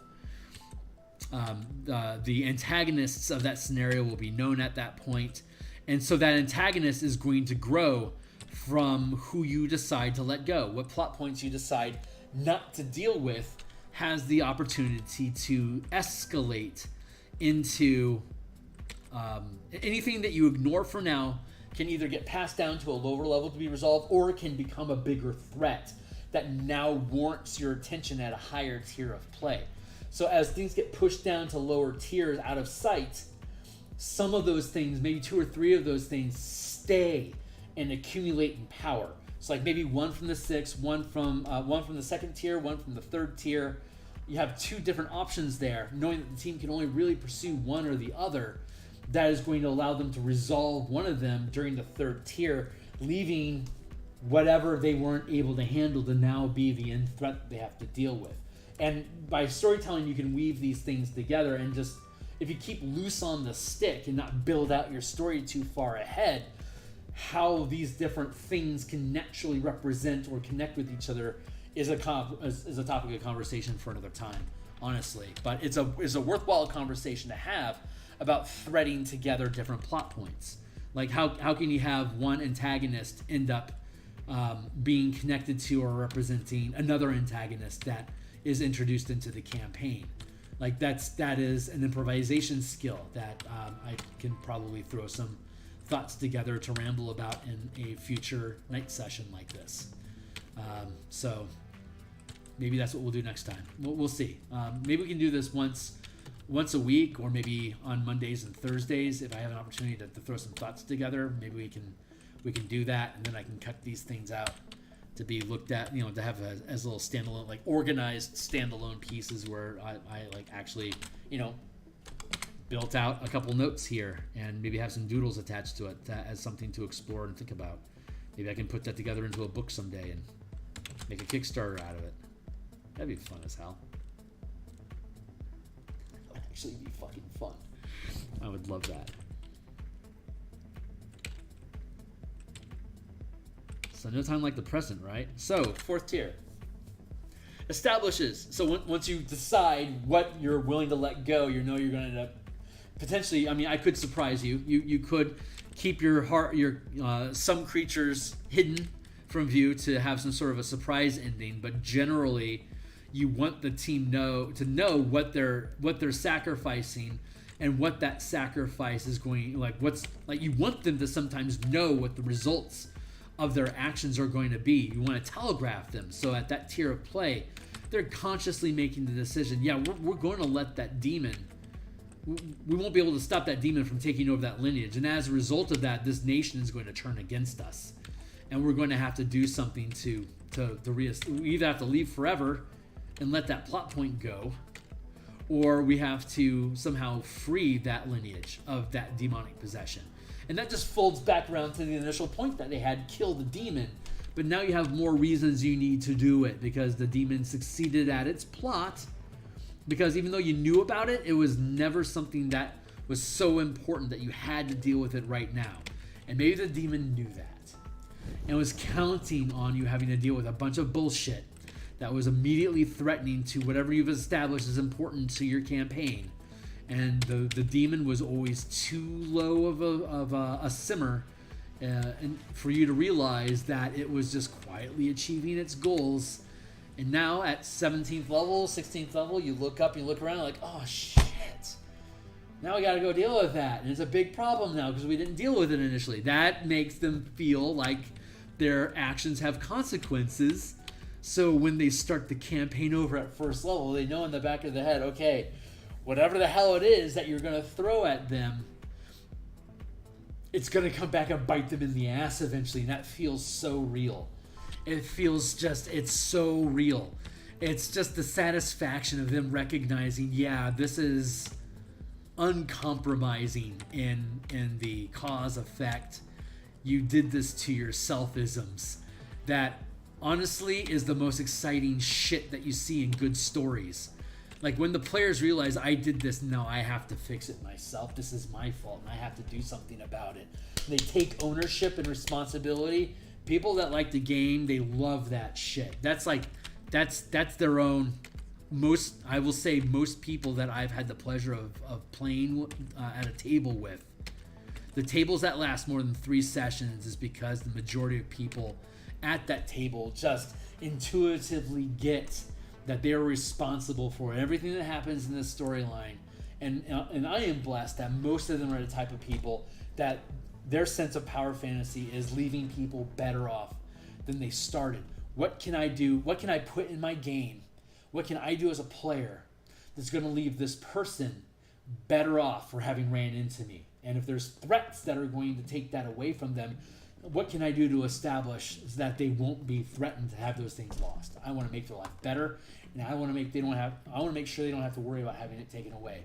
My best friends came from D&D. People at the table having that attitude when they started playing the game. It's like they don't have backstories. They don't care about voices, personalities, what they look like. They're stat sheets that are user interfaces for them to use their heart in a fictitious world when nothing matters.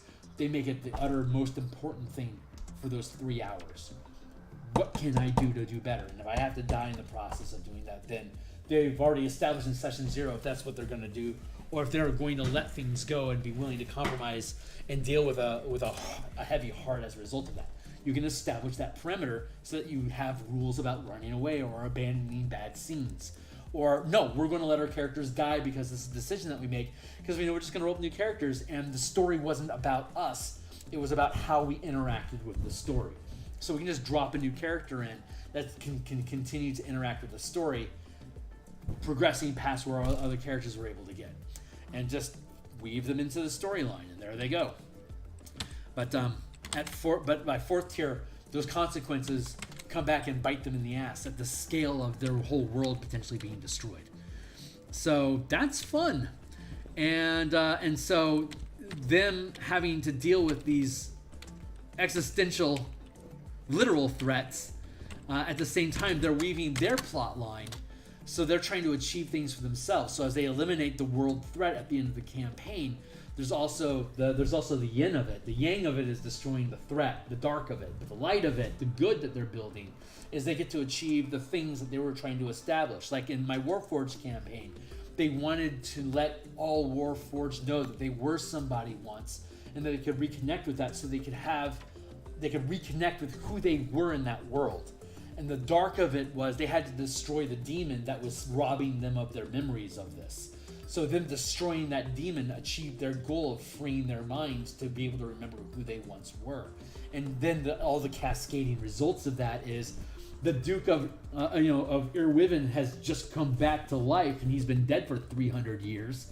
What kind of a political impact does that have on the Carnathi nation, for instance? Just like as an offhand comment. Now do that 20,000 times. All these people that became Warforged because their souls were captured and then infused into this machinery as part of the Eldritch, as the engine of creation that the House Cannith somehow discovered was put in their head by a demon. That's what the storyline was. And then once they realized that the Warforged were created as a demonic plot to gather and accumulate more souls, because if he kept recycling them back into life, he could keep reclaiming their soul, and he could basically build compound interest on their value for having experienced more than one life of suffering. So he dropped them into the most suffering body he could find, an automaton that doesn't even have recognized rights to exist. Deal with that trauma. So that's what that demon was soaking in the karma for. And once the team realized that, they took a fleet to his home base, fought through the automated machinery that defended his home fort, cut through it, dropped a magical A-bomb in his lap, and plane shifted out when it hit 0 and ended the demon. Shut down all the machinery. All the Warforged then became sentient unto themselves, and that was the end of their campaign. After this time travel campaign ends, we get to see what kind of impacts that's starting to have on the world. So me as a DM, I'm rewarded for running through these campaigns because I get the players get to choose how I get to update my world. My world canon now is more as a result of you playing in my campaign, because you awoke into all Warforged in my campaign. Because you decided that you thought that'd be a freaking cool campaign in your session 0, so let's make it happen. And this whole time I'm thinking, God, what is that going to mean? So I've had a whole 250 hours of processing. What is this going to mean for the campaign? And then a whole nother 250 hour campaign to let that stuff settle in. After 500 hours of gameplay, we now get to see what the result of what that session 0 is attempting to achieve to do 2 campaigns ago. So it's very long win campaign. But if you have a stable table that you can play with for years, that's what you can do. So, and we all know like your levels and your power level escalate, and that gets ridiculous. So talking about how to slow the roll of high level characters in 3rd and 4th tier is another great topic of conversation. So hold on. Slow your roll of character power and higher levels. And what was the other one that we were going to talk about? I can listen to this and find what that was. But this guy looks pretty good. It's almost 9 o'clock. I think that's the cut. There we go. So that's the comments. That'll be in. That's already those comments are already posted on the Patreon. You can go grab those. It's no cost. If you want to tip and support that type of behavior, then follow me on Patreon for $1. Like and subscribe here and hit the bell icon. Follow me on Twitter. Buy some of the books I have linked down below. Support. Thank you. And but yeah, we'll build out another topic of conversation, and we'll talk about that one next time. But for now, let's just get back to art. So thanks a lot.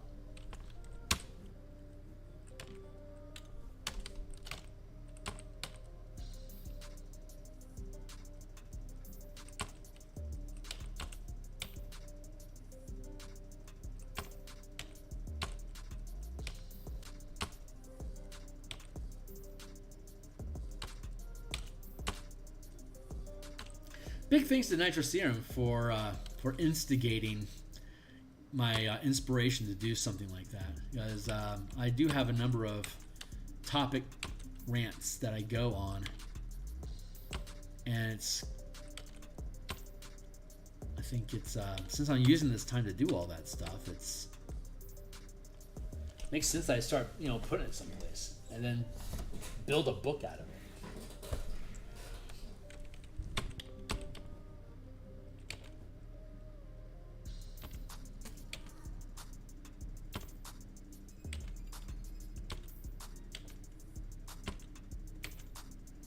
Oh my, okay, I have thoughts. I see plans within plans. I'll discuss them. I'll discuss them once they settle into place, but probably not tonight. But I have inspirations.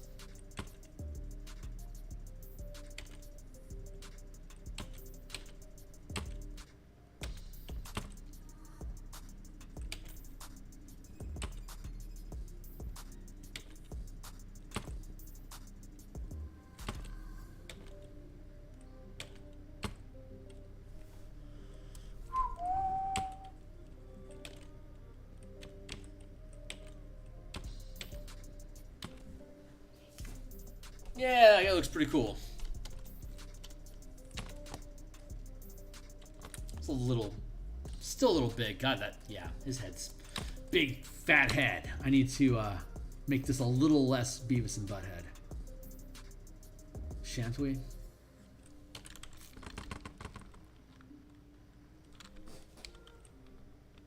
That feels more like normal human proportions.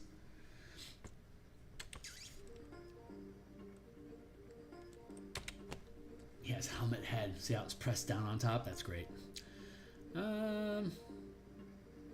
Still feels a little tall.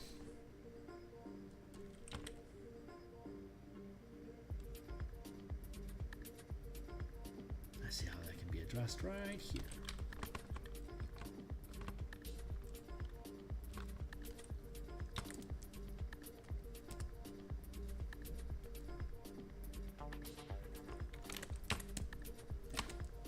There we go.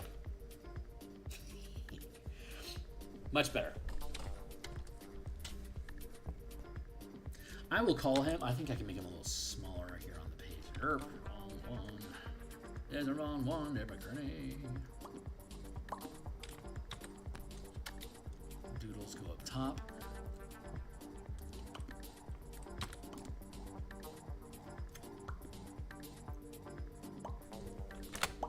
I think that's about right. Yeah. Same-ish. Still a bit big. Feels like I need to take about 10% off. Of course he's as big as him. That guy's got the giant, most Muppet head of all. Let's just drop him down to probably there. Yeah? About right? Bigger than that guy. A little bigger than the church, that's good. And let's just shrink him down just a touch. Just a bit outside. There we go.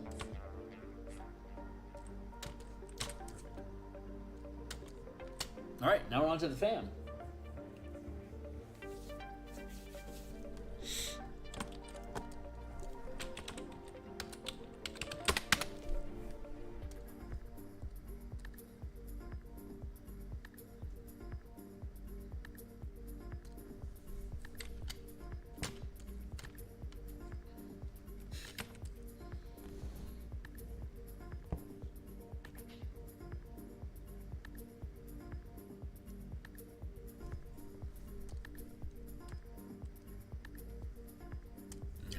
Let's see how we can do here.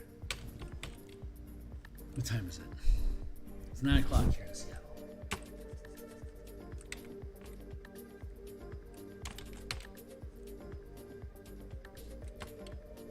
And my timer is gonna pop.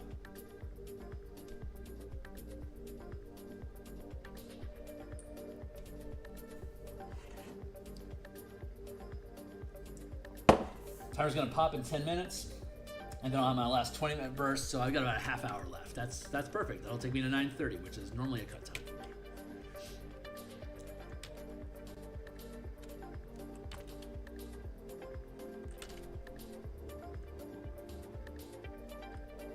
If this is your first time visiting me, welcome to the mix.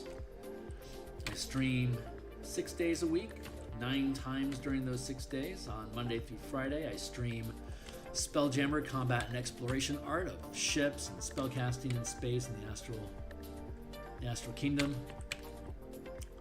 On Mondays and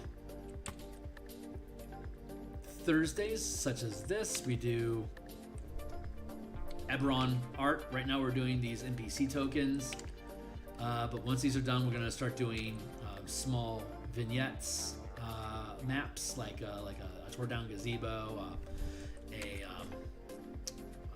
sinkhole, stuff like that. So we'll have an opportunity to finish up that art. We're just taking a little breather here for a few.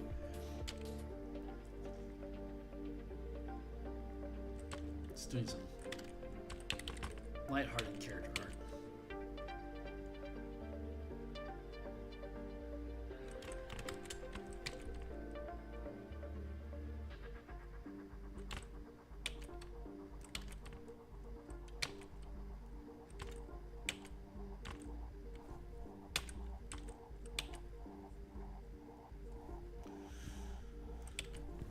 Ton of people,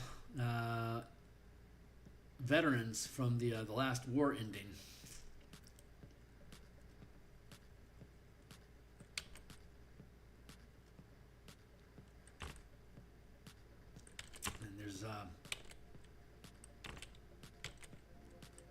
not a lot of farmers. But there's a lot of land got destroyed during the wars, so there needs to be a strong infrastructure rebuilt across the entire continent. Carnathi is certainly no exception. So there's a lot of work out there. If there's open space and no one's contesting you over it, it's yours to take. Start farming. We need food, and if you aren't fit for farming, then get into construction. And the government can help you fund rebuilding your life, I guess, is probably the easiest way of putting it.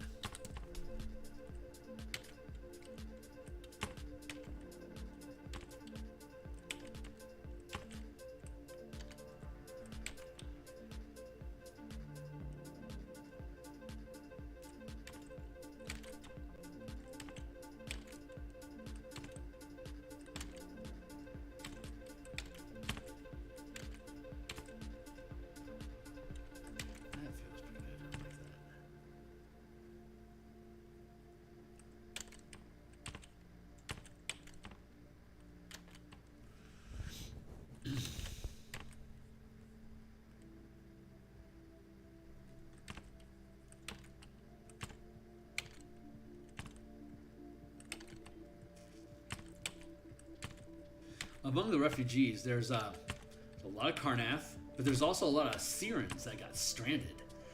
When the mourning occurred and took Seer away from the world, that entire nation just lost their home, and a lot of them were abroad at war at the time. Now they're displaced. Fortunately, there's such a fallout and loss of young people in all the nations. No one's being picky about necessarily who you are, unless you are trying to draw attention to yourself for a specific reason, and then they'll start asking questions about who you are. But if you're going to just carve out a nice quiet life out in the middle of nowhere with some farmland, we're not going to question who you are. Thank you, because that wheat's not going to go anywhere but into the bellies of Carnathi. So, in that sense, welcome. At least that's a good balanced way of approaching the idea of post-war, and then what better way to gain trust amongst each other than to live amongst each other when needed. So there's a lot of opportunity everywhere in all the nations right now.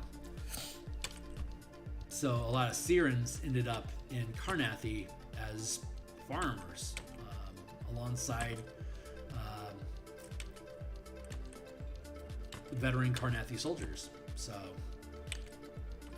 no one really asks where the other came from, unless somebody's offering it themselves, because it doesn't make for good neighbors to be suspicious of each other. So everyone just having an agreement that doesn't matter is best for everybody. And that'll change eventually, of course. The community spirit will change as wealth reestablishes and filters through society, and commerce and production get back up into full swing, and the guilds establishing again who is and who are the have-nots. Like that'll all start building on the poor nature of man. But for now, they're all in a pretty good spot with each other. These refugees, anyway. The wealthy that profited off the war to begin with, they're still going through the same struggles with each other for power. It's just they can't use the war anymore to directly attack. They now have to slide back into Cold War means of thwarting each other economically, societally, religiously. They have to operate like, if you're a Sid Meier's Civilization fan, you know that there are many different types of victories that can be achieved militarily, economic, culturally, religiously.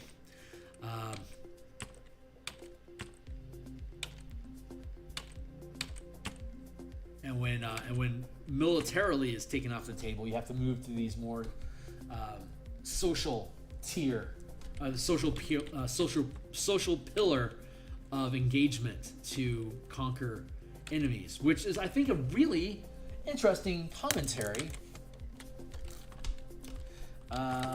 Peace is for the social pillar.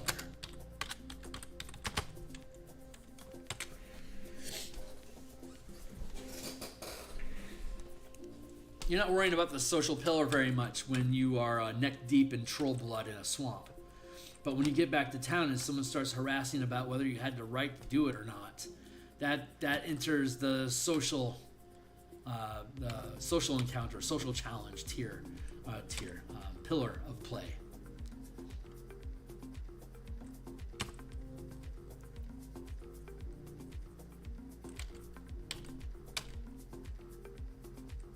That's why espionage and political themed campaigns have a lot more social pillar of play overall, which sounds like a no dust statement, but the math behind it works. You know, like the quote unquote math behind it.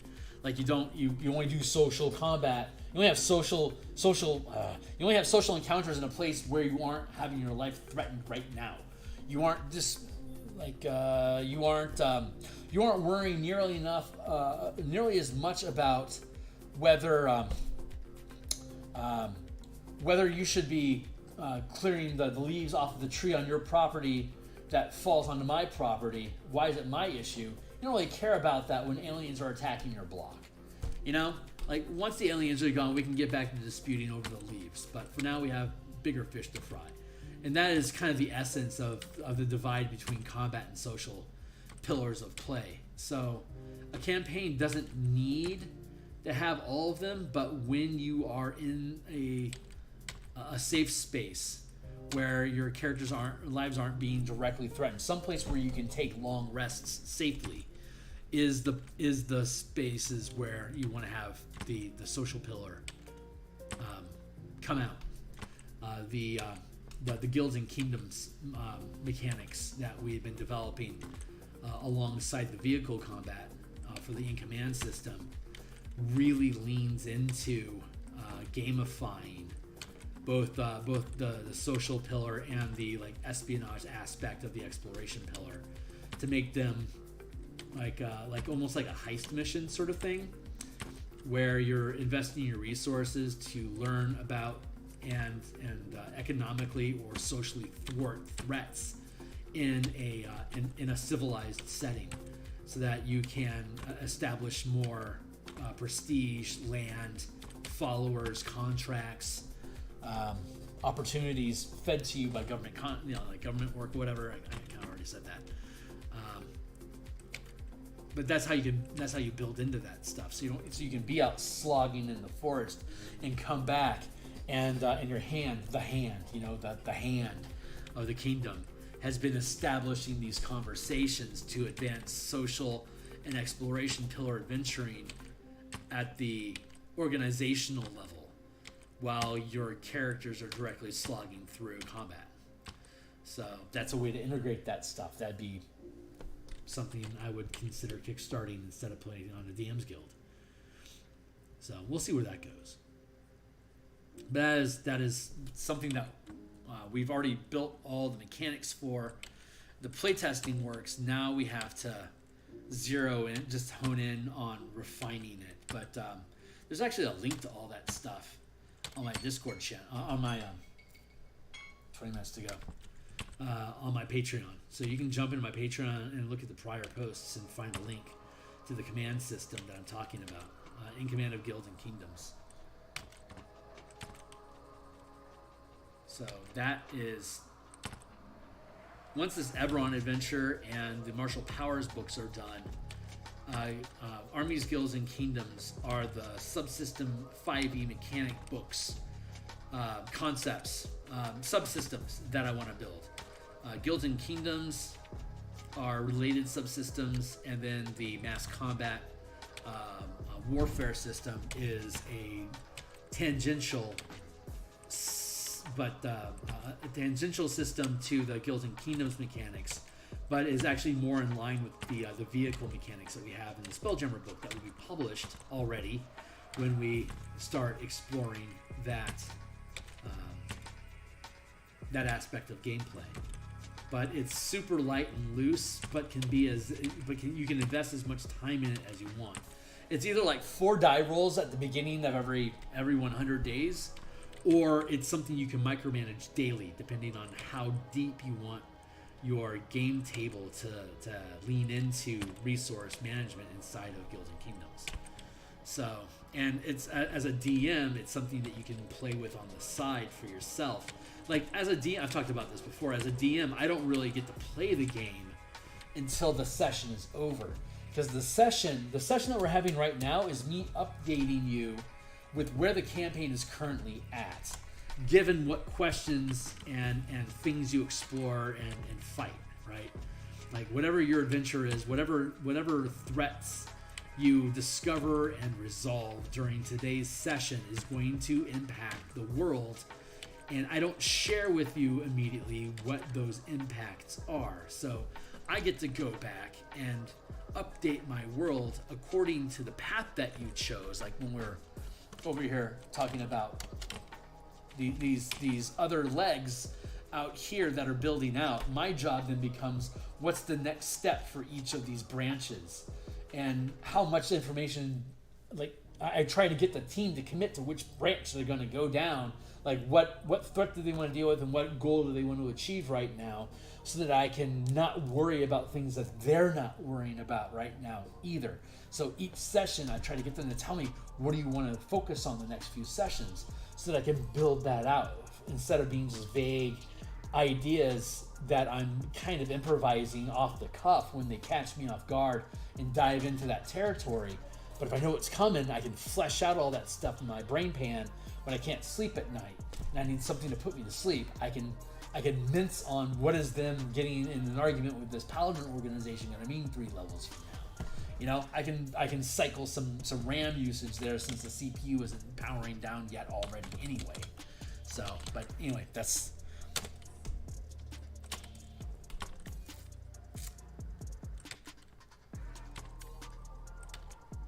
so knowing what the team is going to do makes it easy for me to then see what organizations or kingdoms are being affected by what they're attempting to do, and I can use their own resource management for me to be able to basically do some solo play with a bunch of NPCs that the characters might not ever get involved with, like the Duke of Cheese in the Fisherman District that's in an argument with the Salmon King. Because the team came through and destroyed the Salmon King's building, and now the Salmon King is trying to get the Duke of Cheese out of his home, or out of his store shop, because the Salmon King needs a new shop, and he has more weight in the trade guilds in that area. In the Fisherman Wharf, he has a larger say, so the cheeseman is either going to have to pay a shitload more for the inconvenience to the Salmon King, or the Duke of Cheese is going to have to find another district to set up shop in. So now the Duke of Cheese has a beef with the Salmon King, while also at the same time petitioning the local barony for funds to be able to upgrade an old shanty that they found that becomes perhaps the next location that the players need to go explore for rumors and stuff to get on to the next leg of their adventure. And you can retroactively have all that stuff pan out, as it were, because you're managing the resources of the Fisherman Wharf, for instance, and you just let this kind of thing fall into place. And you have a quick reference for what kind of resources these different organizations would have. Is like, I didn't know that the Duke of Cheese had access to the equivalent of an 8th level assassin, and that when he says that he's got a problem with the Salmon King, that the Salmon King should actually be watching his ass, and that he made a very, very bad decision. And this might end up being something that the team takes interest in at 7th, 8th level, as they realize, hey, this guy's assassin, he punched a personal plot point in the face and caused me to lose my uncle or whatever. And now you're folding into the Salmon King plight, and maybe the Salmon King gets saved by you saying, hey, you're that assassin we're looking for. And it's like, I'm in the middle of a gig. It's like, great. And they, pump his head up against a local wall and start interrogating them. Meanwhile, the Salmon King survives. The Duke of Cheese was stupid and had the assassin say some mouthy shit. And now the Salmon King knows that the Duke is involved. And while the players are dealing with the Duke's assassin, the Salmon King is now politicking with his guild resources to make further changes in the community. And you can geek into that shit as a DM as much as you want. If you want to build a story, you can nerd out on that story for however long you want, but there's like 1 billion of those in Waterdeep. And each of these communities has its own allocation of resources that allows it to generate, X amount of income per month. How much can it focus on special projects to be able to generate additional extra credit sort of income, or what kind of resources and trade relations do they need to have established to be able to perform their job, and where does that come from? And at what point during all this stuff does the DM, do the players' actions unexpectedly ruin one of these side organizations that aren't even on the character's radar, but just got completely wrecked by like whatever it is that you did at the waterfall? Like now all the salmon have lost their grounds, and if you run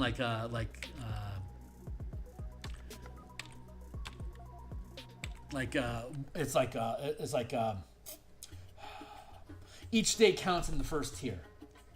Each week counts in the second tier. Each season counts in the third tier. And it could be years before the next adventure, the next episode of the adventure occurs. So time dilates differently as you get into higher levels, if you want to play your game that way. If you want a way to slow down your game, it goes from days to weeks to season. The way that I would do it, it would be 1 day, 10 days, 100 days, 1,000 days, because I scale by tens in like everything that I do. So it would, you would have that level of escalation. So as your characters gain levels at higher and higher tiers, the actions and consequences that they take, it can take years for the ramifications of them creating a power vacuum. As an 18th level character killing off that demon, it's gonna take 3 or 4 years for the next problem to rise up. But that's okay, because it's going to take 3 or 4 years for you to achieve your next goal. Let's just step forward, because the next significant threat to you is going to be in about 1.5 years. So 18 months later, here's your next episodic adventure in your serial campaign. And that lets you lean into kingdom building. Like every season, I'm going to have a long rest. As the fourth tier every 4 years is a long rest. At the first tier, every day is a long rest. If you wanted to, at the second tier, every 10 days is a long rest. So you're slowing down the pace of adventure because you aren't able to get all these higher level resources back in a 24-hour period. It's that gritty realism campaign with the short rest being 24 hours and a long rest being a week. Short rests can always remain 24 hours throughout the entire campaign from level 1 to 20. But you can continue to dilate how long it takes to get a long rest. So you can only cast 9th level spells every 4 years when you get access to them. So pick it, pick wisely. But that's a style of campaign that you can run if you want. So I have literally never ran a campaign like that. I started having time dilation in the Warforged campaign when they established a city for the Warforged to live in separately. They took over an old ruin in the desert. The Warforged aren't affected by heat strokes, so they can have. They started using a trade route across that desert to establish monetary power and to create a safe base of operations, because it takes a lot of effort to get an army to go across a desert to attack robots that don't care how hot it is. So it was a really safe space for them to get inside of. And at that point, we were operating at a per season base every 100 days, even though they were only 7th level. That's when we established that. But I think and I'm currently doing the time travel campaign, where every 24 hours the day resets back to the same morning, Groundhog Day style, right? So they've been living the same day the entire campaign from level 1 to 20. That completely disregards timelines. It's built inside the same timeline every day. So it's a very different style of play. But once this one is done, we're going to do a Spelljammer Eberron space opera campaign where the team is running a asteroid mining operation to gather wealth and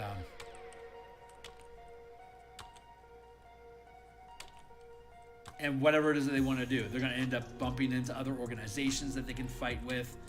They're going to run into Kalishtar, the whole nation of Sarlona has huge stakes in mining operations involving the psionic crystals that orbit the planet, which is absolutely what the dwarves want, and the Warforged want so they can create more docents and crystalline structures to have their sentience replicated as AI to possess as fragmented selves, machinery, unintelligent, unawakened machines that they can insert their own personalities into, basically like boot into Ghost in the Shell style into mecha suits that they can then fight things at a larger scale of battle, and send in recon drones that they don't have to risk their own personal lives to explore, because they can fragment a piece of their consciousness into a crystalline docent, which means they have to be harvesting psionic active crystals. So for them to be able to mine the psionic crystals, they have to build mecha that are capable of exploring these psionic asteroids that hang in orbit, which requires them to have gained access to the crystals they mine from. It's at one point it's like, would you guys need to be able to fragment your minds into mecha to dive into these psychic dungeons if you didn't build mind fragments designed to dive? It's like which is first here, the chicken or the egg? Like, what else are you using this stuff for? Well, power. It was like, couldn't you have power without destroying these crystals by just, I don't know, building boats and just doing it like all the pirates do? It's like, well, yeah, but this is our edge. This is what makes us, but you're destroying the crystals. Like, Sarlona has a big problem with that. So Sarlona crystal psychic privateers will attack anyone that attempts to mine the gems, because messing with those gems messes with the psychic interface that the Redra have with the realm of dreams that feeds them their psionic energy. So if you kill if you're killing off the crystals that orbit Eberron, you're also coincidentally killing the quarry that are possessing the minds of the Kalishtar and the Awakened. So like, they really don't want you to destroy those crystals, but as the campaign goes along, if you were to have a spy operation that were to establish knowledge that this is what's going to happen to the quarry if you continue mining, it's like, well, that sounds like great news to me. We should destroy all the crystals in orbit, shouldn't we? It's like, well, if you do, you're also going to fuck up magic in general, and everyone's going to get really angry at you because my 4th level spells aren't going to work anymore. So dragons are going to get really pissed off at you if you start knocking too many gems out of the sky. But some gems fall out of the sky on their own. And so the dwarves can lay claim to those crystals if they aren't greedy. But when aren't dwarves greedy? So there's this cool dance that goes on. That's why I'm intending the next campaign to be. I may do the Solona thing. I don't know. That's just one of the, again, if we're threading plot lines, that is one of the possible repercussions of them overmining psionic crystals from orbit.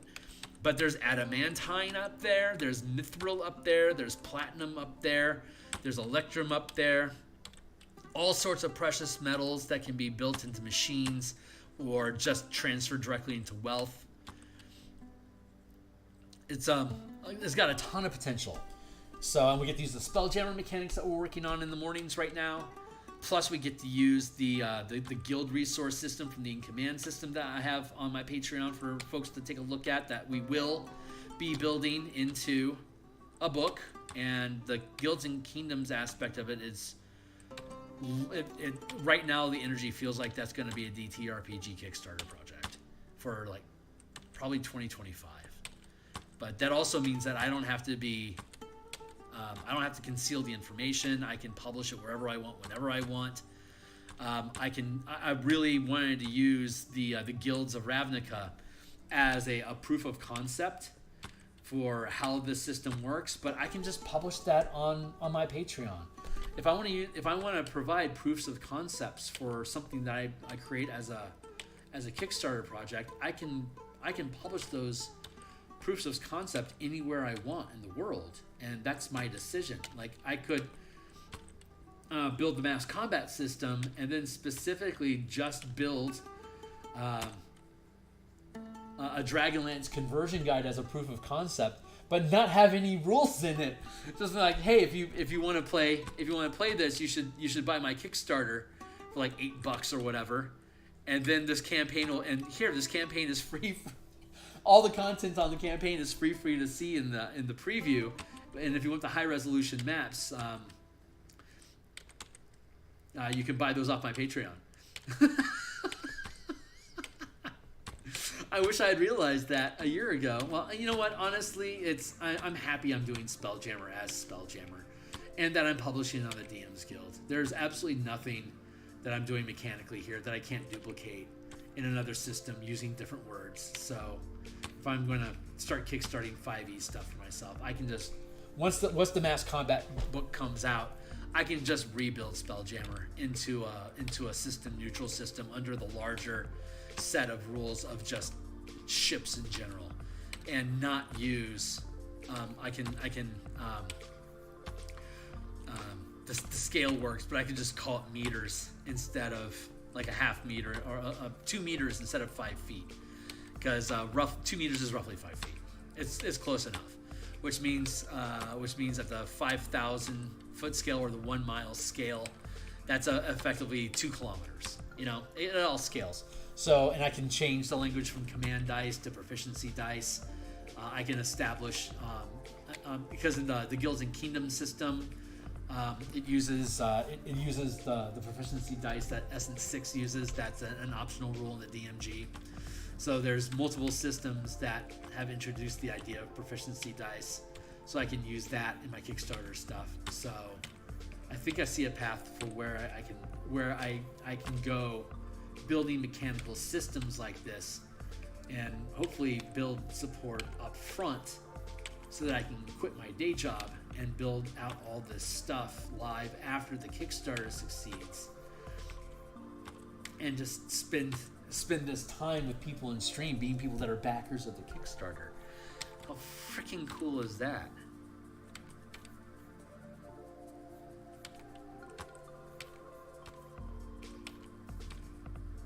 That sounds like a lot of fun. Oh no. Alright, so that's my time. Clear my plate. So yeah, we finished one guy. We're starting work in on the family, the last of the hook NPCs that lead the characters into the adventure. And then from there, we will come back in color. So we'll probably finish the family next week. And then we'll start back at the top of the page. And how we doing here, buddy? You sticking on me? Yeah, you're getting sticky. There you go. And we'll come back and we'll start coloring Professor Dunk, and just work our way down the line with color until they're all done, and then that'll be some of the front end art of the book. These characters with their with the hook and the assets and the goals that they get with those hooks. So I'll take some time on Saturday and flesh out this these rough doodles into something a little bit more substantive, and update you guys when I do that. But for now, I'm done. I'm going to be back in a little less than 9 hours tomorrow for more Spelljammer book art tomorrow morning. Super excited about the navigator that we're working on right now. The Elven Artificer Navigator that is at the Orrery Station, overseeing that's scanning for trouble in the system that they're currently inside of. A neat illustration. I'm really proud of that. And then tomorrow at lunch, in about 15 hours from now, we're going to continue with the Martial Powers Project, converting more fighter subclasses into a power kit with gaining 10 powers at levels like a caster would gain a set of bonus powers that are always prepared. We do that. We also have to translate any of the class features to work with the power system that we've built to make sure that everything is smoothly meshing with each other. So we'll get through 1, maybe 2 subclasses tomorrow at lunch. And then we'll continue to be back on Wednesday, Thursday, Friday mornings, Saturday morning, Thursday night as well. So I'll see you guys in the morning. Like, subscribe, bell icon. Check out the notes on the Patreon if you want. I really appreciate you. Thanks a lot for just being around. Thank you. Howdy.